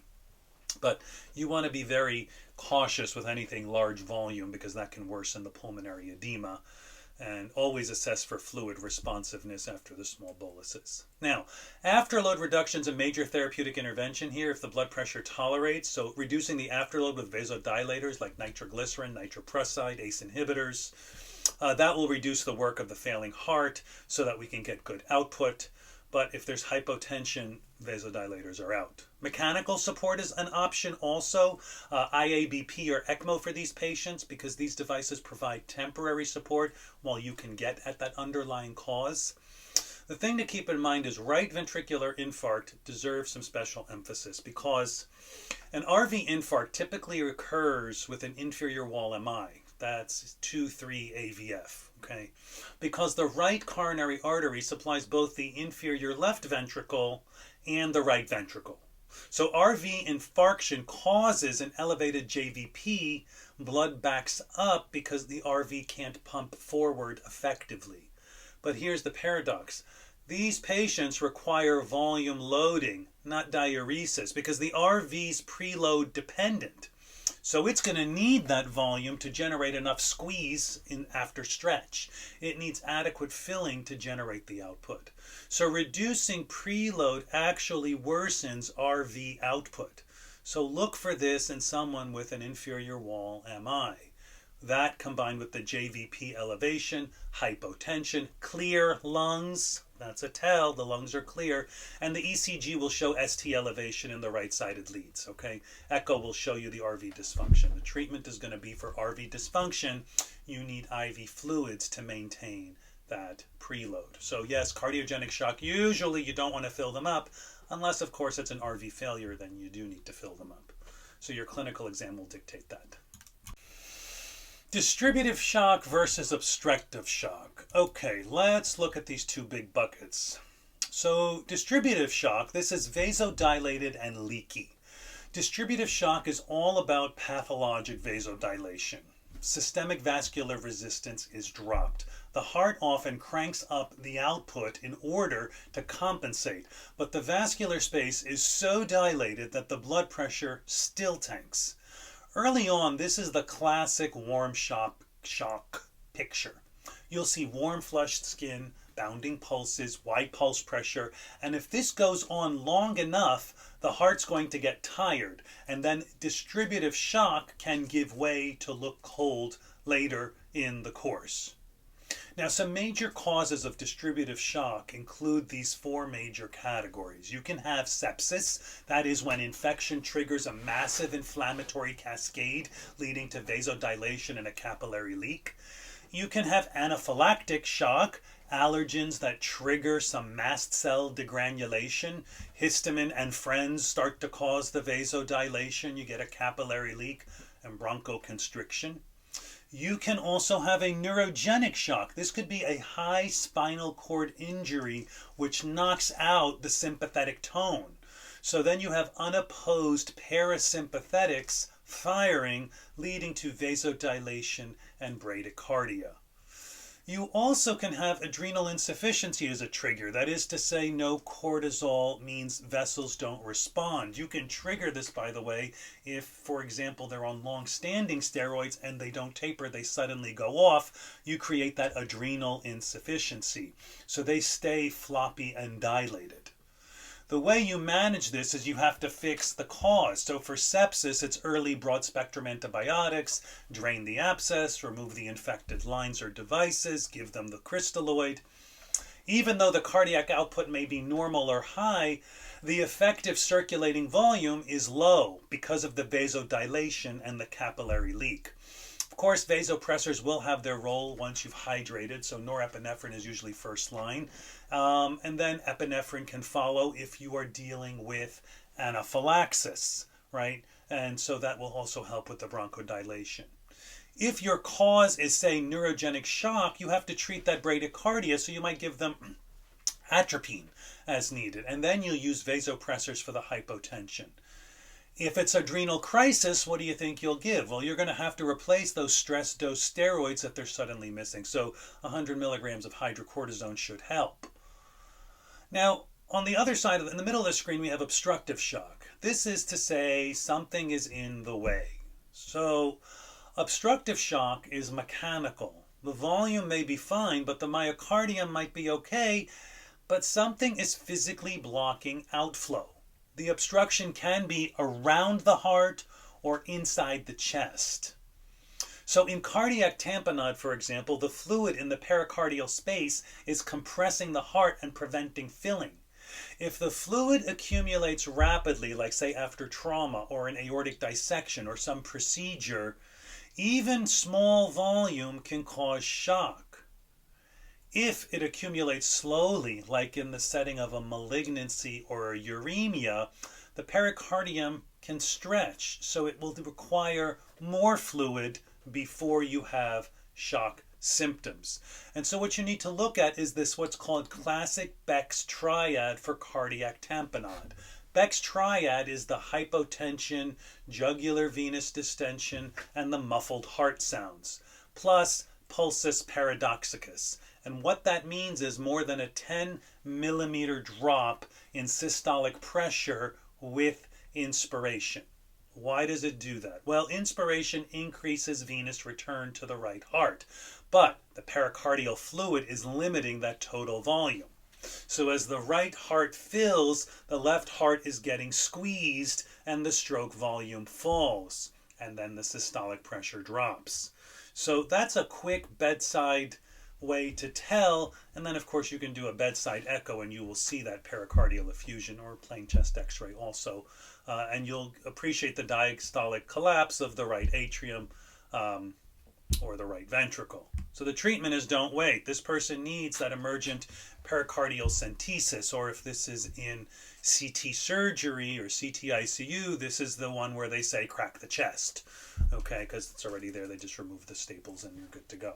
So you can temporize with IV fluids to raise the filling pressures until you can get to the underlying cause. In these patients, you want to avoid positive pressure ventilation if you can, because it lowers venous return and makes the tamponade worse. Another one of these obstructive culprits is the tension pneumothorax. So here, air is entering the pleural space and can't get out. It's a one-way valve. So what happens is the pressure builds up and then that collapses the lung and shifts the mediastinum, which then compresses the heart and the great vessels. That crushes the venous return and drops the cardiac output. So clinically what you're going to look for are absent breath sounds on the affected side, hyperresonance to percussion if you're percussing, and tracheal deviation away from the affected side. That's a late sign, by the way. You'll also see some JVD, hypotension, respiratory distress, obviously. And the treatment for this is if you suspect it, don't wait for the chest x-ray. Do the needle decompression, second intercostal space, mid-clavicular line, and then a chest tube for definitive treatment and management. This is a life-saving procedure. Another cause of obstructive shock can be a massive pulmonary embolism. Think of a large clot in the pulmonary artery. It suddenly increases the right ventricular afterload, right? So that right ventricle is having a lot to pump against. The right ventricle will dilate and eventually fail because it can't push the blood into the lungs. Well, if the right ventricle fails, the left ventricle does not fill. And then what you get is systemic blood pressure crashes. So this picture looks like sudden dyspnea, pleuritic chest pain, hypoxemia, tachycardia, hypotension, elevated JVP. If you do an EKG, you might see a right bundle branch block. The echo will show dilated hypokinetic RV. The treatment for this is thrombolytics if the patient is hemodynamically stable, anticoagulation. They could do a catheter-directed thrombolysis or massive high mortality procedure, surgical embolectomy, if the systemic lytics are contraindicated. So the important thing to know here is distributive shock is warm due to vasodilation and leaky vessels. Obstructive shock is cold, they have good volume, but the blood flow is blocked. You should review Beck's triad, the pulsus paradoxicus for tamponade, tracheal deviation, absent breath sounds for tension pneumo, and always ask the bedside, is this vasodilation problem or is this something physically blocking the flow? That will determine what to do. Okay, let's talk about sepsis, okay, but at the cellular level. So we're going to talk about why sepsis is so dangerous and how your treatments are going to target it.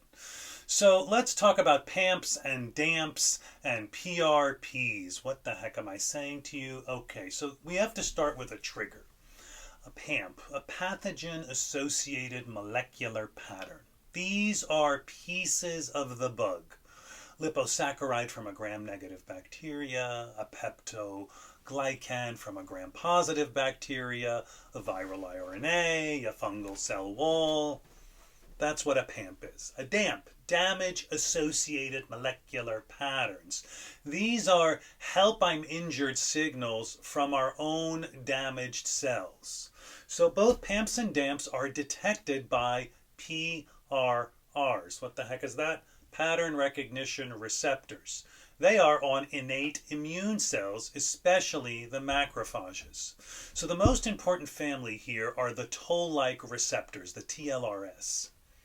And when a toll-like receptor binds a PAMP or a DAMP, it flips on an intracellular switch called NF-kappa B. NF-kappa B moves into the nucleus and turns on the genes for the inflammatory cytokines. This is where we get that cytokine storm. That is, activated macrophages release tumor necrosing factor alpha, interleukin 1, interleukin 6, interleukin 8. These cytokines are activating the endothelial cell lining on the blood vessels. Once it's activated, the endothelium becomes more inflammatory, more leaky, and more likely to clot.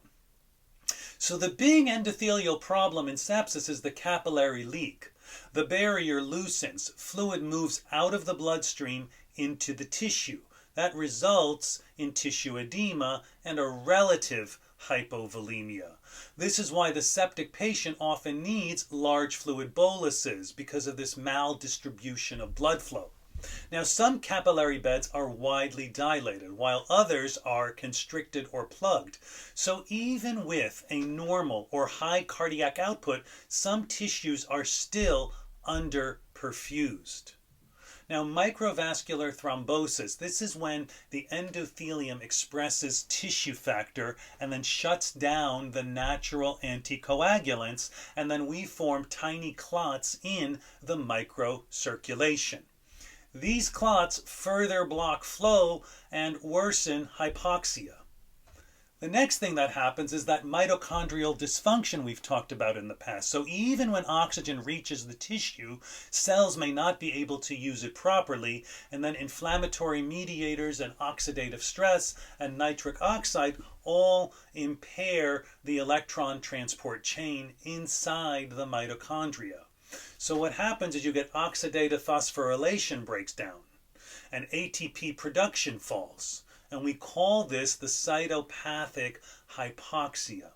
Oxygen is present, but the cell can't use it. So clinically, this explains why we get lactate and why it stays elevated, even when hemoglobin, oxygen saturation, and blood pressure can all look okay. The problem is at the level of oxygen utilization, not just oxygen delivery. This can ensue with some coagulopathic abnormalities. So sepsis turns on the clotting system and turns off the anticoagulant and fibrinolytic systems. So in severe cases, this sets the stage for disseminated intravascular coagulation, or DIC. This is widespread microclots, consumption of platelets and clotting factors, and then you get paradoxical mix of clotting and bleeding. So if we put this all together, the organ failure cascade ensues. How does that happen? Hypoperfusion, capillary leak, microthrombosis, mitochondrial failure, leads to acute kidney injury, rising creatinine, low urine output, acute respiratory distress syndrome, leaky lungs, low PF ratio, liver dysfunction, rising bilirubin, coagulopathy, encephalopathy, altered mental status, myocardial depression, septic cardiomyopathy. And this is why we say sepsis is a dysregulated host response. What did I describe to you? Multi-organ dysfunction. The pathogen starts the fire, but our own immune system keeps pouring gasoline on it. A single lactate tells you the patient is sick. Serial lactates tell you if your resuscitation is working. If the lactate falls over time, that is lactate clearance. You're improving perfusion and cellular metabolism. If lactate stays high or rises, there's ongoing cellular hypoxia or even severe mitochondrial dysfunction, and the mortality risk is high. So that's the cellular story of sepsis, and it's why early recognition and aggressive treatment are essentially non-negotiable. That's why you've got sepsis bundled protocols of what has to happen in the first 15 minutes and what has to happen in the first hour. Your institutions have these protocols. All right, let's wrap this up. These are the shock and sepsis concepts you need to hardwire into your clinical reflexes. So first things first, start with oxygen delivery. Okay, oxygen delivery equals cardiac output multiplied by arterial oxygenation content. Cardiac output is heart rate times stroke volume.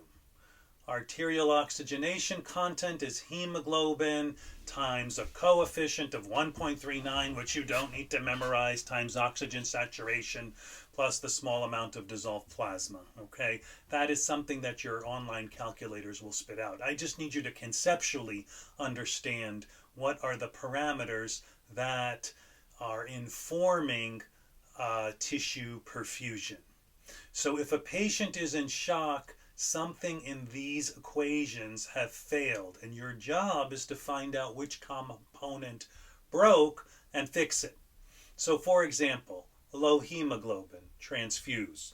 Low oxygen saturation, oxygen and or ventilation.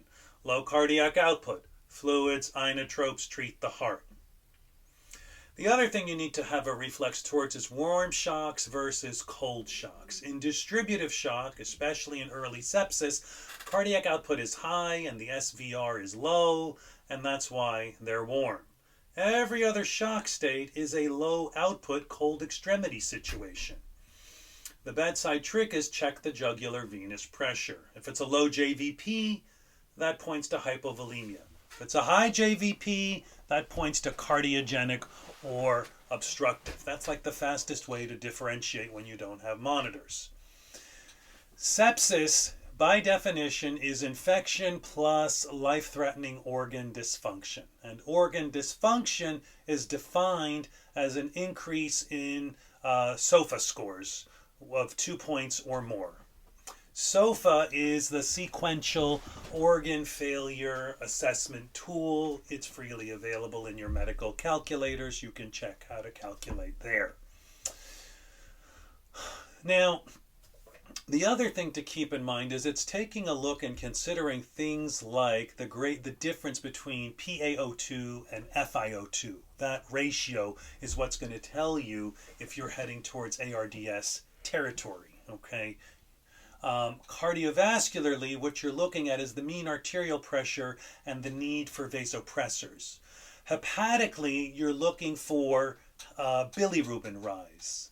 In the coagulation cascade, you're looking at platelet count. In the renal system, you're looking for creatinine and urine output. In the neurological system, you're looking at the Glasgow-Coma scale. Basically, these are all the different systems that are going to tell you on themselves, essentially, how they have been insulted by the sepsis and shock. So septic shock, this is sepsis plus the persistent hypotension needing vasopressors to keep that mean arterial pressure at 65 or higher. And you want to get lactate above 2 millimoles per liter despite 30 milliliters per kilogram of fluid. So we want that lactate to come down. If you're at the 2, that's a problem. If you're at a 2 after fluid resuscitation, things are not getting better. This 1 hour sepsis bundle, when you suspect sepsis, the goal is to start the clock. And within the first hour, you want to measure a lactate and you want to get blood cultures and start broad spectrum antibiotics. And you want to fluid resuscitate and give pressors as needed. Every hour that the antibiotics are delayed, the mortality is increasing by 3 to 7% for every hour. And it's compounding interest. So the shock management, the algorithm is this. Identify the shock type first, fix the problem that actually exists. If they're hypovolemic, give them volume. If they're cardiogenic, treat the heart, revascularize, inotropes, reduce the afterload. If it's distributive, source control the bleeding, give fluids and vasopressors. If it's obstructive, relieve the obstruction, the tamponade, the pneumothorax, the pulmonary embolism. If you give fluids to cardiogenic shock, you're going to drown the patient, unless it's right-sided ventricular failure. If you give vasopressors before fluids in hypovolemic shock, you're going to further starve the tissues. So when you're starting vasopressors, norepinephrine is the first line in septic shock. If that's not enough, then you can go on to vasopressin. If you need more, then you can go to epinephrine. You want to avoid dopamine unless you're dealing with a severe bradycardia or you have no other option. The other thing to pay attention to is pattern recognition. Warm, bounding pulse, distributive shock. Cold, flat neck veins, hypovolemic shock. Cold, elevated neck veins plus pulmonary edema, cardiogenic shock. Cold, elevated neck veins, sudden collapse, obstructive shock. Shock management is not a cookbook. It's pattern recognition, and you connect it to the physiology. Okay, let's pull this all together with a case. So here we have a 72-year-old male with a fever, 38.7, hypotension. He's got a mean arterial pressure of 58. He's tachypnic at 24 with altered mental status. His labs show a white blood cell count of about 16,000. He's got a lactate 4.2 millimoles per liter, and he's got a chest x-ray suggestive of pneumonia. So what pattern does this look like? Well, this person is meeting SIRS criteria. SIRS, Systemic Inflammatory Response Syndrome. Fever, tachypnea, leukocytosis. He has a suspected infection, pneumonia. Does he have organ dysfunction? Yes. Mental status change is a neurological dysfunction. Hypotension is a cardiovascular dysfunction. Elevated lactate is tissue hypoperfusion, likely hypoxemia due to respiratory compromise. So this is an acute sequential organ failure assessment increase of greater than 2. This is sepsis. Now look at the mean arterial pressure. The lactate is 4.2, the MAP is 58. This is septic shock. Septic shock means that the persistent hypotension requiring vasopressors to keep that MAP over 65 and a lactate above 2 after adequate fluids. So this patient needs that 1 hour bundle immediately. So evaluate this. What answer choice would you do here for this person? Do you want to A, give him 10 milliliters per kilogram over 2 hours, cultures, antibiotics? No. 10 per kilo is inadequate. You want 2 hours is too slow. The cultures come before the antibiotics unless it delays therapy. So that's wrong. The right answer is B. You want to get blood cultures, give broad spectrum antibiotics within an hour, give them the 30 per kilo infusion of crystalloid, maybe start the norepinephrine if the hypotension persists. That's the guideline for now. Option C, starting dopamine. You don't want to delay antibiotics until the workup is complete. You do want to give him that, you don't want to do that 500 milliliter fluid bolus. Dopamine is not first line. You never want to delay antibiotics. That 500 milliliters is nowhere near adequate. Option D, do a CT scan before treating. No. Antibiotics first within the first hour. the CT scan will delay, and he could die essentially. So the option here is B, get the blood cultures and fluid volume resuscitate. Let me just give you an overview of this 1 hour bundle because it's pretty common. It's in the sepsis guidelines. Step 1, you want to measure lactate. Already done. It's high. Step 2, get the blood cultures, 2 sets from 2 sites. But remember, don't delay the antibiotics more than an hour for cultures. Step 3, give the broad spectrum intravenous antibiotics within an hour. This is the most important step. Every hour of delay raises the mortality about 3 to 7%. So for community-acquired pneumonia with shock, ceftriaxone plus azithromycin, or a respiratory fluoroquinolone, add vancomycin if methicillin-resistant staph, etc. Okay. Step 4, you want to do the fluid bolus of 30 milliliters per kilo. Lactated ringers works fine. And then vasopressin if it does not bring up the mean arterial pressure. The other thing is you want to reassess frequently, so you're going to target urine output, mental status, and lactate clearance. So this is septic shock until proven otherwise. So you treat this like a code or a stroke or a STEMI or whatever. The treatment needs to be immediate, aggressive, structured. Second, mortality rises every hour. Antibiotics are delayed. So this is one of the most time-sensitive emergencies anywhere. Third, lactate clearance is your scoreboard. So a falling lactate tells you your resuscitation is working. If it persists or goes up, you're still in trouble. So either inadequate oxygen delivery or impaired oxygen use at the mitochondrial level. So this case brings everything into focus. You need to recognize the pattern, name the process, sepsis, then septic shock. Start that 1 hour bundle, support the perfusion, correct the underlying infection, and track the lactate clearance. Time is organ function in this condition. All right, I want to talk about geriatrics in this 5M framework. And this framework is, the 5M stands for mind, mobility, medications, multi-complexity, and matters most. But what I want you to understand is this is not intended to simply be a checklist for geriatric assessment. Each of these domains has an underlying pathophysiologic change that occurs with aging. So the question is, what are the fundamental biological mechanisms of aging that make older adults vulnerable in each of these domains? So before we dive into the 5M specifically, we need to establish what is this foundational concept of aging. So aging can be characterized by this phenomena called homeostenosis.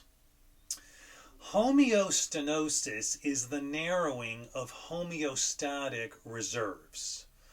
The term homeostenosis was coined by a geriatrician named John Rowe, and it describes the fundamental problem of aging. That is, a progressive narrowing of homeostatic reserve across all physiologic systems. So what this means, in a young, healthy adult, every organ system has an enormous reserve capacity. Your kidneys can handle a massive salt load or severe dehydration. Your heart can increase cardiac output 4 to 5-fold during exercise. Your bone marrow can ramp up white blood cell production 10-fold during infection. Okay? This reserve capacity is homeostasis. That's the ability to maintain internal stability despite external insults. But with aging, even in the absence of disease, every organ system is losing reserve capacity.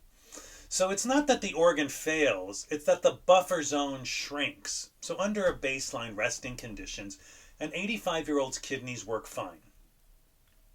But if you challenge them with, say, dehydration or a nephrotoxic medication and they decompensate rapidly because there's no reserves, that's homeostenosis. Stenosis meaning narrowing. So the homeostatic range narrows, and small stressors that a young person would tolerate easily push an older adult over the edge into organ dysfunction. So why does this happen? Well, at the cellular level, aging involves several key processes. The concept of cellular senescence. Over time, cells accumulate DNA damage from oxidative stress and telomere shortening and replication errors. When the damage exceeds repair capacity, cells enter that senescent stage and they stop dividing, but they don't die. So senescent cells secrete inflammatory cytokines, IL-6, IL-8, TNF-alpha, growth factors, proteases, etc. Collectively, we call that the senescence-associated secretory phenotype, or SASP. And that creates this chronic low-grade inflammatory state called aging. Well, this damages the neighboring cells and impairs tissue function. Also, you'll develop mitochondrial dysfunction. So mitochondria accumulate mutations in their DNA over time. And mitochondrial DNA is particularly vulnerable because it lacks protective histones and has limited repair mechanisms. So dysfunctional mitochondria produce less ATP and more reactive oxygen species, and that creates this vicious cycle of ROS damage, more mitochondria which produce more ROS, and cellular energy production declines and oxidative damage accumulates. There's another thing that happens which is called stem cell exhaustion. So every tissue has stem cell populations that replenish dying cells. With aging, stem cells lose their proliferative capacity, partly from telomere shortening, but partly from epigenetic changes, partly from niche microenvironments deteriorating, tissue regeneration slows, and you'll see this dramatically in the bone marrow, right? You get fewer hepatopoietic stem cells, that leads to anemia, immunosenescence. In the muscle, you'll have fewer satellite cells leading to sarcopenia. In the brain, fewer neural stem cells leading to cognitive decline. And what you have is this accumulation of advanced glycation end products, AGEs, glucose and other reducing sugars non-enzymatically attached to these proteins and lipids, and that forms these cross-links that stiffen the tissue. And then this is particularly damaging in those long-lived proteins like collagen and elastin. So the result in all of this is you get things like arterial stiffness, isolated systolic hypertension, cardiac systolic dysfunction, stiff left ventricle, loss of skin elasticity, lens opacity giving cataracts. This is the combination of processes that creates that concept of homeostenosis. So how this manifests in the 5M model, M1 is mind, cognitive and mood changes. The first M encompasses cognition, mood, and delirium risk. So if you start with the pathophysiology of age-related cognitive decline, even before you get to dementia, normal aging causes structural brain changes starting in the 40s and 50s. And then there's a progressive brain volume loss of about 0.5% per year after age 60. Now this isn't uniform, and the prefrontal cortex and hippocampus tend to atrophy disproportionately. Why does that matter? Well, the prefrontal cortex mediates executive function, planning, working memory. The hippocampus mediates memory consolidation. That's what converts the short-term to the long-term memory. Well, what causes this atrophy? Well, several mechanisms. One, neuronal loss. So contrary to the old dogma, you don't lose massive numbers of neurons with normal aging, but you do lose synapses. And those are the connections between neurons. So synaptic density in the prefrontal cortex declines by about 30 to 40% from age 20 to age 80. Why? Well, partly due to reduced BDNF, brain-derived neurotrophic factor. And that's what supports that synaptic plasticity, partly from mitochondrial dysfunction in neurons, impairing energy-dependent processes like neurotransmitter synthesis and vesicle recycling. You also develop white matter changes. So MRI studies show increasing white matter and hyperintensities with age. These are representative of areas of demyelination and microvascular ischemia. So the small penetrating arterioles that supply the deep white matter develop arteriosclerosis, thickening of the vessel wall, narrowing of the lumens, which causes hypoperfusion ischemia. Those oligodendrocytes which maintain the myelin are exquisitely sensitive to ischemia. So when they're damaged, the myelin breaks down, the axons lose their insulation, conduction velocity slows, and clinically this manifests as slowed processing speed. Older adults need more time to process information and respond. Also, neurotransmitter changes with aging are decreasing in production and increasing in degradation. So for example, dopamine levels decline by about 10% per decade after age 40, particularly in the nigrostriatal substantia nigra striatum pathway.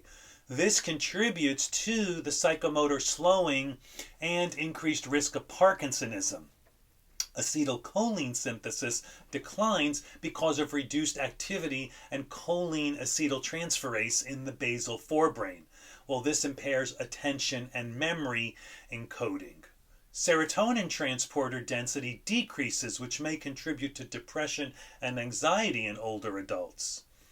You'll also notice cerebral vascular changes. Even without stroke, aging causes cerebral hypoperfusion. So cerebral blood flow declines by about 20% from age 30 to 70. Why? Because arterial stiffening. So this reduces that Window-Kessel effect. That is, large arteries can't cushion systolic pressure and maintain diastolic flow as effectively. Another thing that happens is this cerebral autoregulation becomes less efficient. The brain's ability to maintain constant blood flow despite changes in blood pressure is impaired. Another dysfunction is that there's capillary density decrease. There are fewer microvessels per unit of brain tissue, and that increases diffusion distances for oxygen and glucose. So why does all this make older adults vulnerable to delirium, do you think? Well, delirium is an acute confusional state characterized by fluctuating attention and disorganized thinking and altered consciousness. So the pathophysiology is multifactorial, but the key concept is that the aging brain has reduced reserve to handle those metabolic stressors. So the leading hypothesis is that neuroinflammation model of systemic insults, infection, surgery, medications, triggers a peripheral inflammation elevating IL-6, TNF, and IL-1 beta. So in young adults, the blood-brain barrier prevents these cytokines from entering the CNS. But with aging, that blood-brain barrier becomes leaky and those tight junction proteins are downregulated. And then the basement membrane integrity is compromised. Well, then you have peripheral cytokines entering the brain, activating the microglia and the resident immune cells of the CNS. Well, activated microglia promote more inflammation, more inflammatory mediators and reactive oxygen species. Well, this disrupts neurotransmitter synthesis, especially acetylcholine, and inflammation inhibits choline and acetyltransferase and impairs neuronal function. Well, the prefrontal cortex, which mediates attention and executive function, is particularly vulnerable. So delirium results. Why are older adults with baseline cognitive impairment more vulnerable? Well, because they've already lost that synaptic density and neuronal reserve. They're operating closer to that threshold where neuronal networks can no longer maintain coherent function. A young brain can lose up to 20% of acetylcholine activity and compensate. An older brain with pre-existing deficits can't. Depression in older adults also has a specific pathophysiologic feature. So beyond neurotransmitter changes, there's a concept called vascular depression. That is where small vessels and ischemic disease in the prefrontal and subcortical circuits disrupt mood regulation pathways. MRI studies have shown that older adults with late-life depression have more white matter hyperintensities and lacunar infarcts in the dorsolateral prefrontal cortex and the anterior cingulate. These regions are critical for mood regulation and motivation. So this explains why late-life depression often presents with executive dysfunction and psychomotor retardation rather than just pure sadness. The third M here is mobility. Now, mobility, gait, balance, and falls. So why older adults fall and why falls are so devastating is multi-system related. So the first thing to talk about here is sarcopenia. This is the age-related loss of muscle mass and strength. Starting around age 50, you lose about 1 to 2% of muscle mass per year and 1.5 to 3% of muscle strength per year. And then by age 80, you've lost about 30 to 40% of peak muscle mass. So what causes sarcopenia at the cellular level? Well, neuromuscular junction degeneration. So motor neurons in the spinal cord innervate muscle fibers via the neuromuscular junction, with aging motor neurons undergoing axonal retraction. They lose some of their terminal branches, and this causes a denervation of muscle fibers. Nearby surviving motor neurons may reinnervate those orphaned fibers through collateral sprouting, but this process becomes less efficient with age. So the result is motor unit remodeling, fewer larger motor units. Well, that impairs fine motor control and contributes to weakness. There's also type 2 fiber atrophy. So muscle has two main fibers, type 1, which is slow twitch, oxidative and fatigue resistant, and type 2, which is fast twitch, glycolic and high force. With aging, there is this preferential atrophy of the type 2 fast twitch fibers. Why? Well, partly from reduced anabolic signaling. There's a declining testosterone and growth hormone, all of which promote type 2 fiber hypertrophy. Partly from reduced innervation, type 2 fibers are innervated by larger, more vulnerable motor neurons. Well, clinically, this means that older adults lose power and speed more than endurance. They can't catch themselves quickly when they start to fall. Mitochondrial dysfunction in muscle also happens. So aging muscles have fewer mitochondria, and the remaining mitochondria are less efficient. Well, that impairs oxidative phosphorylation, and ATP production then declines. Muscle cells rely more on glycolysis, which produce lactate. So older adults fatigue more frequently and more quickly and recover more slowly from exertion. Also, satellite cell depletion. So muscle satellite cells are stem cells that repair damaged muscle fibers and support hypertrophy with aging. Satellite cell numbers and function decline. When the muscle is damaged, say from exercise or injury, repair is slower and less complete. Well, that contributes to the progressive muscle loss. Also, there's osteopenia and osteoporosis, so bone density declines with age, particularly after menopause in women due to estrogen loss. It's more gradual in men.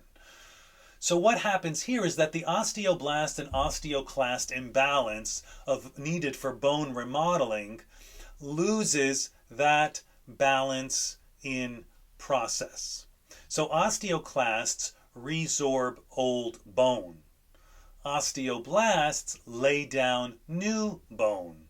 And with aging, osteoblast activity declines. There's a reduced responsiveness to the anabolic signals like PTH and mechanical loading, while osteoclastic activity tends to remain constant or even increase.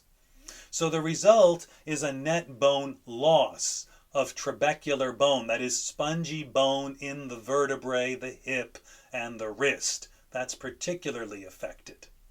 Also, vitamin D deficiency. Older adults have reduced skin capacity to synthesize vitamin D, and reduced sun exposure and reduced renal 1-alpha hydroxylase activity, so they're not able to convert. Low vitamin D impairs intestinal calcium absorption. The body compensates by increasing PTH, which is causing essentially a secondary hyperparathyroidism, which is increasing bone resorption in order to maintain serum calcium. So this process is accelerating the bone loss. That's why vitamin D is pretty important in the elderly. So another thing that happens as a result of all this is balance impairment. So balance depends on the integration of three sensory systems: visual, vestibular, and proprioceptive, in the cerebellum and brainstem. So with aging, all three of these are degrading. So visual changes, for example, presbyopia, right? Reduced contrast sensitivity, slower dark adaptation, narrowed visual fields. Older adults can't quickly identify obstacles or depth changes like stairs. Also, the vestibular degradation. Hair cells in the semicircular canals in the ears degenerate with age. So by age 70, you've lost about 40% of that vestibular hair cells. That impairs the detection of the head movement and orientation. Another thing that gets reduced is this vestibulo-ocular reflex, which stabilizes vision during head motion. That becomes less robust. Also, older adults have more difficulty with balance when vision is impaired, like in walking in the dark.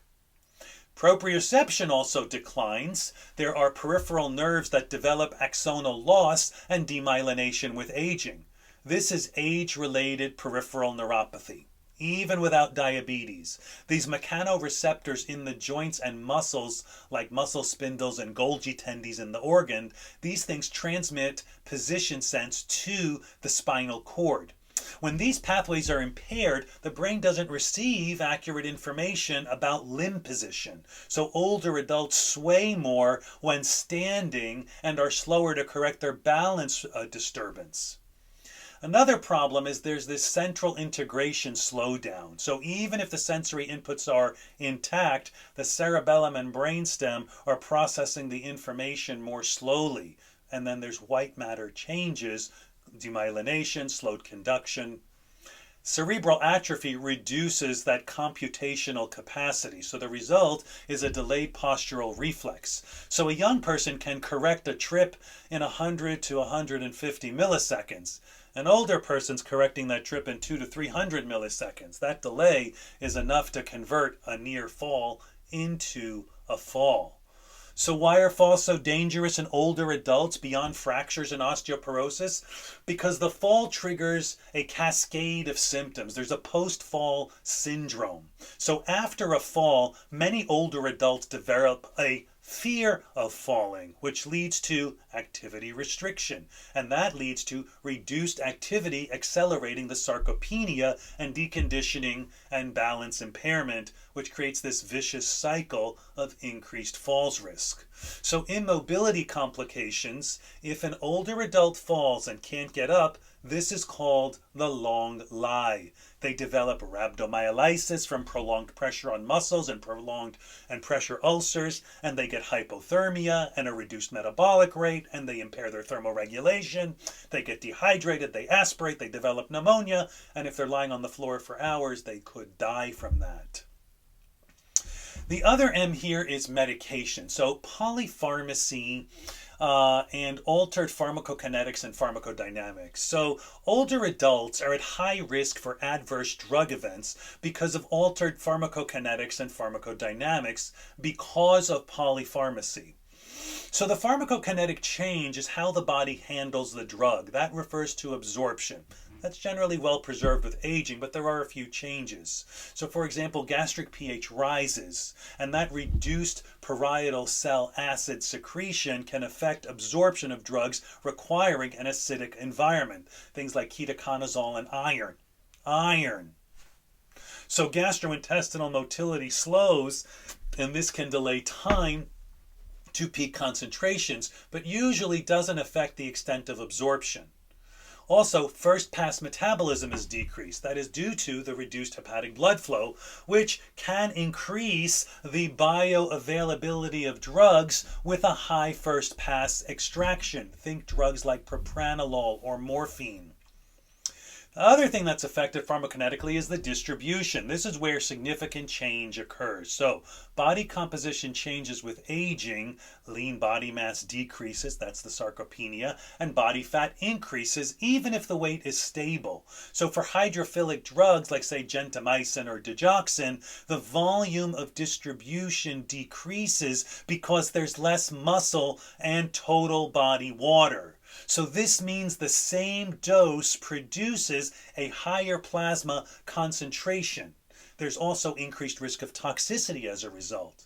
If it's a lipophilic drug like say diazepam or amiodarone, well, those are volume of distribution increases because there's more fat to serve as a reservoir. Or if they're doing marijuana because someone said it's a good idea, it's going to stick around way longer.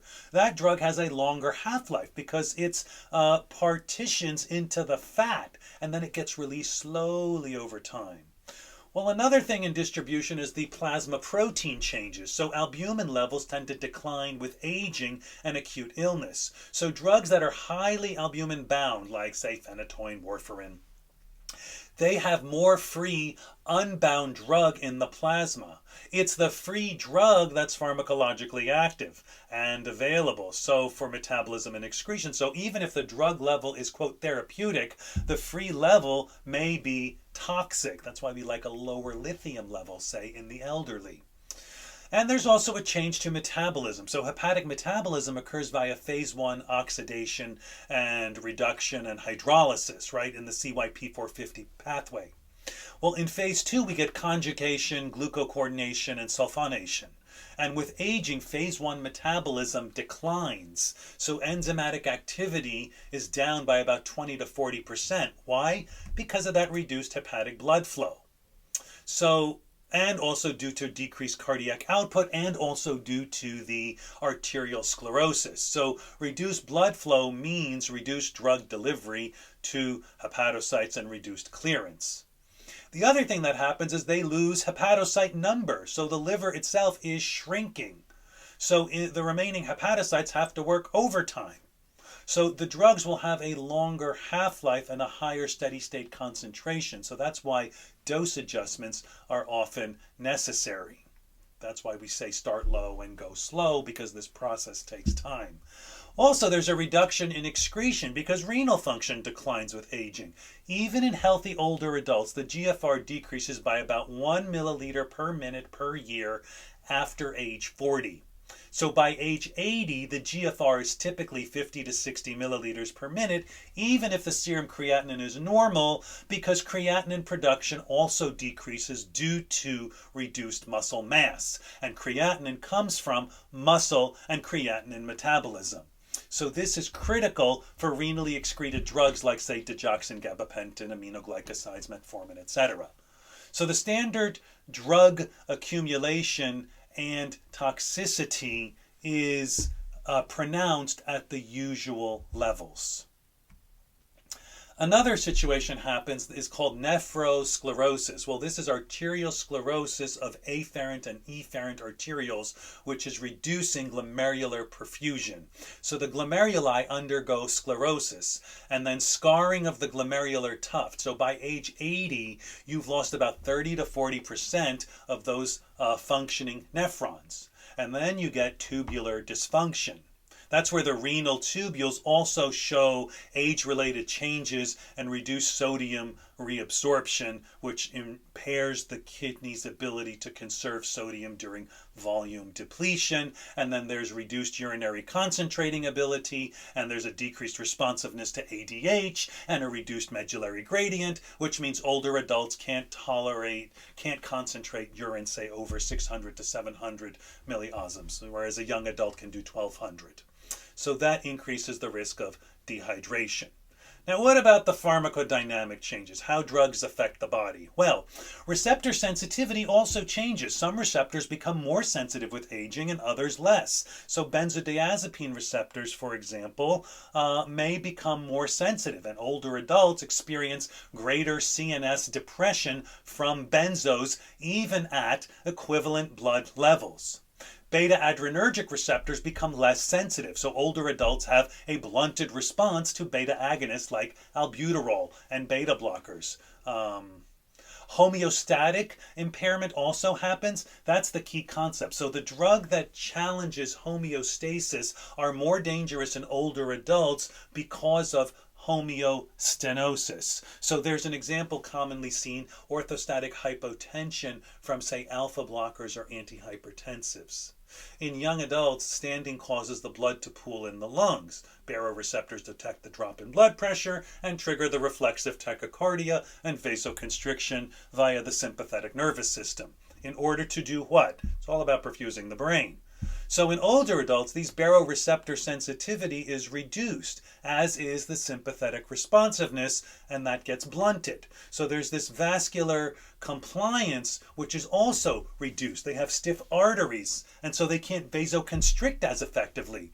So if you add an antihypertensive or a beta blocker to the older adults who can't compensate, they become orthostatic and fall and fracture their hip. So for example, bleeding from anticoagulants. Older adults have higher bleeding risk, not just from the drug level, but from the vascular fragility that normally is happening. Those capillary walls are more prone to rupture, and they're also more prone to have platelet dysfunction because they have reduced platelet adhesion and aggregation. Combine that with their comorbidities. Atrophic gastritis, more common to have GI bleed. Polypharmacy is defined as 5 or more medications. Polypharmacy is near universal in older adults with chronic condition. So the problem isn't just the number of drugs.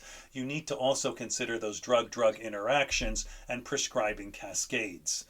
So for example, a patient who takes an NSAID for arthritis develops hypertension from the NSAID-induced sodium retention and vasoconstriction, so then they wind up on an antihypertensive, and then they develop orthostatic hypotension, so then they get prescribed midodrine, and then they develop supine hypertension, and each drug was prescribed to treat the side effect of the previous drug. Another thing to keep in mind is this anticholinergic burden. Many medications have anticholinergic properties, not just the obvious ones like Benadryl and oxybutynin, but also some of the tricyclic antidepressants and the first generation antipsychotics and the antihistamines and the antispasmodics. Anticholinergic effects are additive. So older adults are particularly vulnerable already because acetylcholine synthesis is already reduced. Anticholinergic burden causes delirium, constipation, urinary retention, dry mouth, blurred vision, cognitive impairment. Chronic anticholinergic exposure is associated with increased dementia risk. So what about this M of multi-complexity, multiple chronic conditions, and geriatric syndromes? Well, the reality that older adults typically have multiple chronic conditions that interact and complicate management.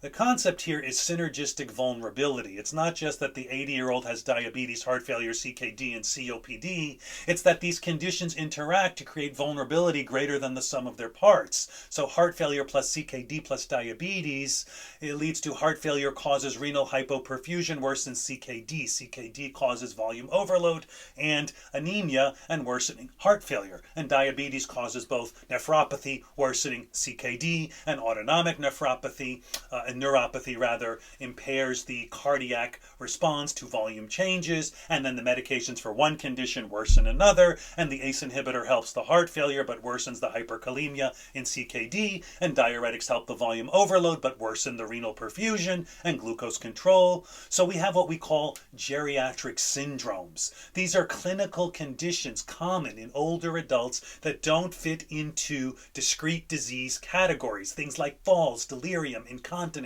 pressure ulcers, functional decline. The pathophysiology of geriatric syndromes is multifactorial.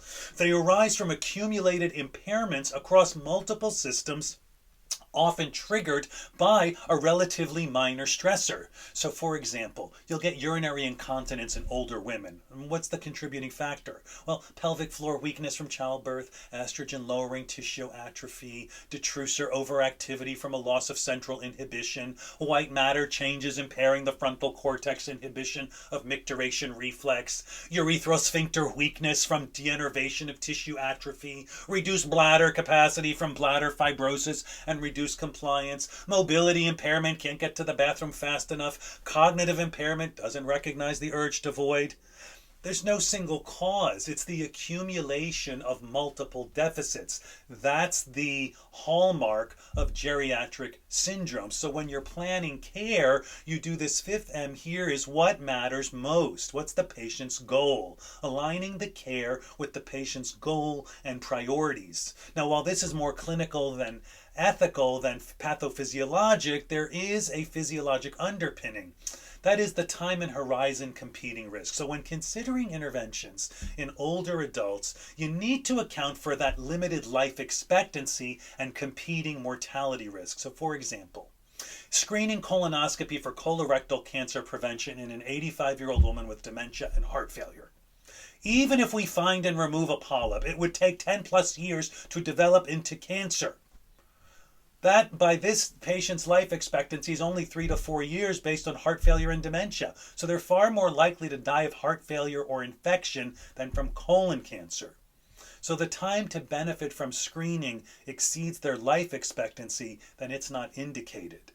Another thing to consider is frailty. This is the unifying concept. So frailty is the state of increased vulnerability to stressors resulting from accumulated deficits across multiple physiologic systems. It's distinct from disability, which is the loss of ability to perform tasks, and comorbidity, that is the number of diseases. The pathophysiology of frailty involves this dysregulation of multiple systems: neuroendocrine, low growth hormone, low DHEA, high cortisol, immune chronic inflammation, immunosenescence, metabolic insulin resistance, altered glucose regulation, and musculoskeletal sarcopenia. The result is reduced physiologic reserve and impaired stress response. A minor infection or medication change can trigger this cascade of decompensation. So to integrate these 5 M's, it's important to know how cognitive impairment increases falls risk, reducing mobility and medication non-adherence and medication polypharmacy and medication-induced delirium and orthostatic hypotension leading to falls, impaired mobility, multiple chronic conditions, multiple complexity requiring multiple medications, which increase anticholinergic burden, affecting cognition of mind, and the mobility impairment increases social isolation, which worsens depression, accelerates the functional decline. So you need to think systematically about older adults. Seemingly simple problem like starting a new antihypertensive can trigger this entire cascade if you don't consider the patient's baseline reserve in all 5 domains. So when an 80-something lands in the emergency department with sepsis, heart failure, or after a major surgery, they're not a slower version of a 40-year-old. They have less ability to ramp up stress response, less room to tolerate our treatments, and much less margin before they tip into organ failure or permanent disability. That's the lens you need. So cardiovascular realities at the bedside. In older adults, vital signs lie. I mean, they may be in shock without dramatic heart rate spikes because of a beta blocker and an aging conduction system. A normal blood pressure for them might be higher than our usual target. A mean arterial pressure of 65 may not perfuse that brain that has lived with decades of chronic hypertension. So what do? Treat the soft blood pressures and new confusion as possible hypoperfusion, even if the numbers don't look terrifying. Be cautious with big fluid loads. Diastolic dysfunction and stiff ventricles mean pulmonary edema can appear fast. So new atrial fibrillation during sepsis in an older patient is often the moment their limited cardiac reserve finally gives out. Respiratory reserve. When they crash fast. Older lungs and respiratory muscles tire quickly. And at the bedside, this looks like a respiratory rate in the low 20s that quietly creeps up. And then suddenly they're exhausted. They may not complain of shortness of breath, even while carbon dioxide is slowly climbing and the oxygen is falling. So clinically, you need to have a lower threshold to escalate support to non-invasive ventilation or possibly early intubation rather than watching a bit longer. Aggressively manage pain and positioning so they can expand their chest. Clear the secretions early, humidification, suctioning, incentive spirometry, all to avoid pneumonia on top of everything else. Immune response and infection in older adults do not often mount the classic infection signs. They tend not to get high fever.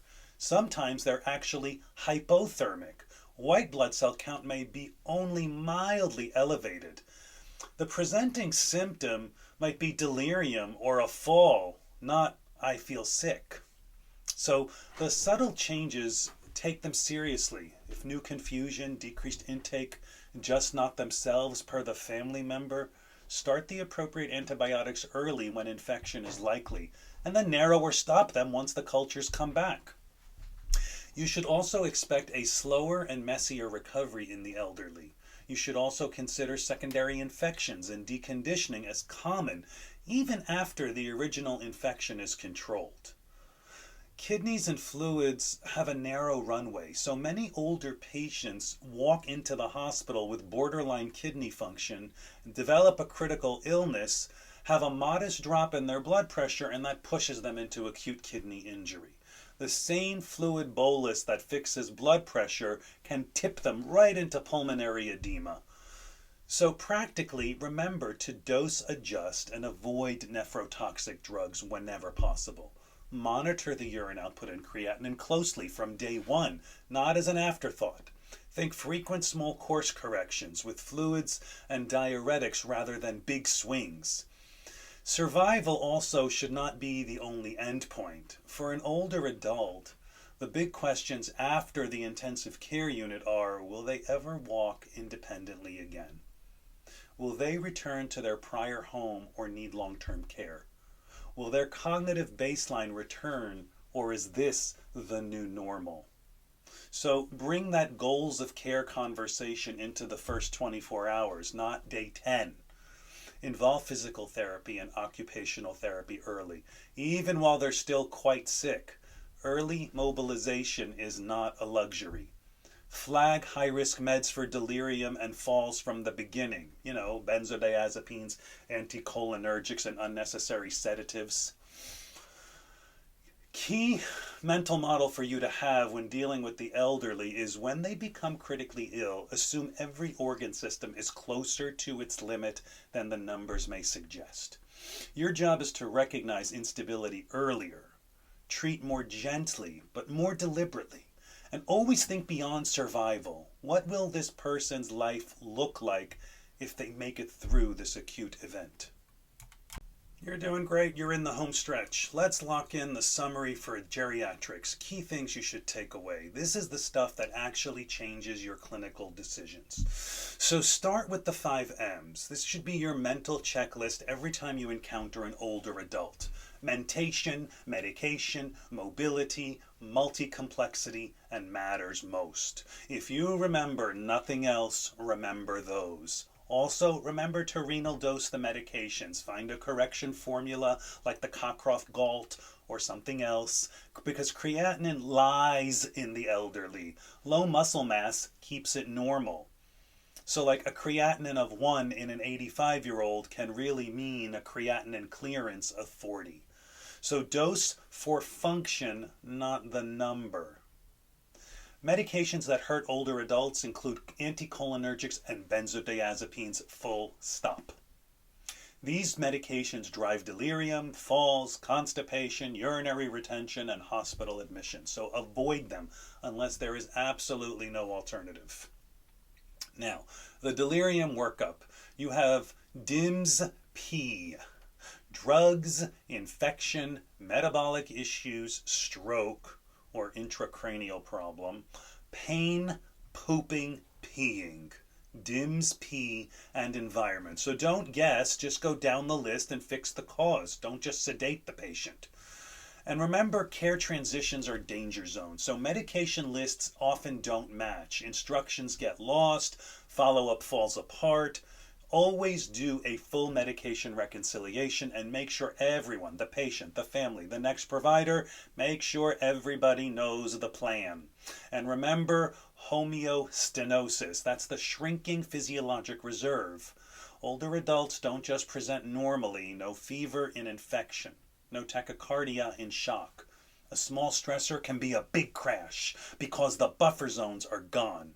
The bottom line is older adults are not just older versions of 40-year-olds. They metabolize differently, respond differently, and decompensate differently. So your job is to simplify the meds, prevent harm, and recognize atypical presentations, and remember to align the plan with what matters most to the patient. Last slide. Let's go through this case study here. So we've got an 85-year-old woman. She's got hypertension, osteoporosis, and some mild cognitive impairment. She comes to the ED confused, with a fall, covered in bruises. And the med list is already telling the story. So we start with this geriatric lens of reduced reserves and medication sensitivity. And in older adults, the issue is not age itself, it's that loss of physiologic reserve. They don't bounce back the way younger adults do. Smaller stressors cause bigger problems, and medications hit harder and last longer and interact more unpredictably. So when an older adult who falls or becomes confused, my first question is always, is this the meds? Because 9 out of 10 times, it often is the medication. Polypharmacy plus PIMS equals delirium and falls. She's on 10 medications, instantly raising the risk of side effects, interactions, deliriums, and falls. Diphenhydramine causes automatic delirium in an 85-year-old. It's an anticholinergic. It's sedating and slows reaction time. Just assume that from the beginning. It may not do it, but that's a good spot to start. Diazepam. Even worse, long-acting benzos build up and cause sedation and confusion and ataxia. This combination alone can drop an older adult to the floor.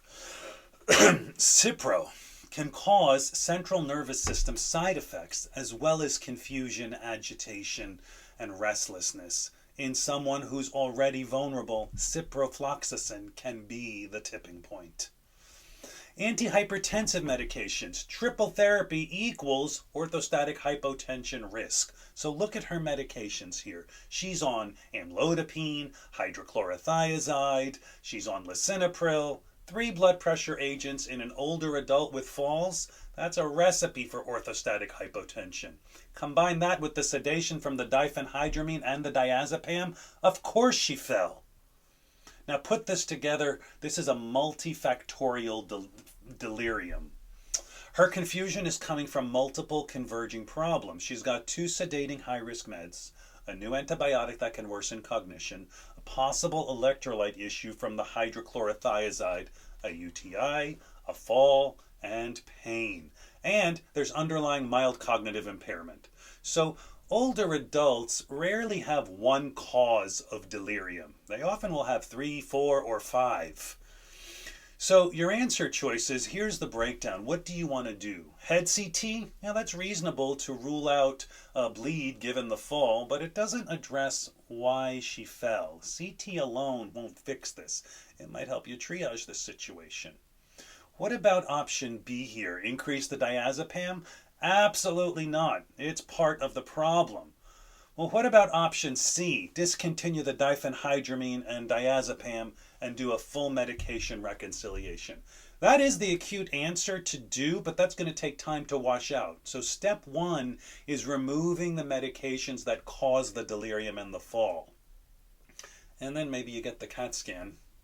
Antipsychotic for delirium, Antipsychotics don't treat delirium, they only sedate and increase mortality in dementia. So that is a last resort safety tool, not a first line treatment. What do you do clinically? So here's what you need to do as an advanced practice provider. Number one, stop the offending medications. Discontinue the diphenhydramine, taper the diazepam appropriately, although you can go pretty fast because it's got a very long half-life. And review the entire med list. Does she still need the triple therapy for blood pressure? Did you check her sodium and potassium because the thiazides can cause hyponatremia? Treat the UTI, but monitor her cognition and while she's on that Cipro. And consider switching to antibiotics if the confusion worsens. Obviously, you have to evaluate her for orthostatic hypotension, as this is often the real cause of that mysterious geriatric fall. Also, there's these multi-component fall prevention. So, PT, OT, mobility aids, home safety, vision check, hearing check. Delirium workup and management should include fixing the cause. So in this case, that would be the infection, the medications, the electrolytes, and the pain. And you want to avoid restraints. And you want to avoid sedatives when possible. You want to normalize this environment as much as possible with good lighting and regulating that sleep-wake cycle. And watch out for hydration cues. The thing to remember here is that delirium in older adults is almost always due to medications, infection, dehydration, or a metabolic disturbance. Those are the big four. So if you don't remove the offending meds, they're going to fall again. And the next time, it's going to be a hip fracture.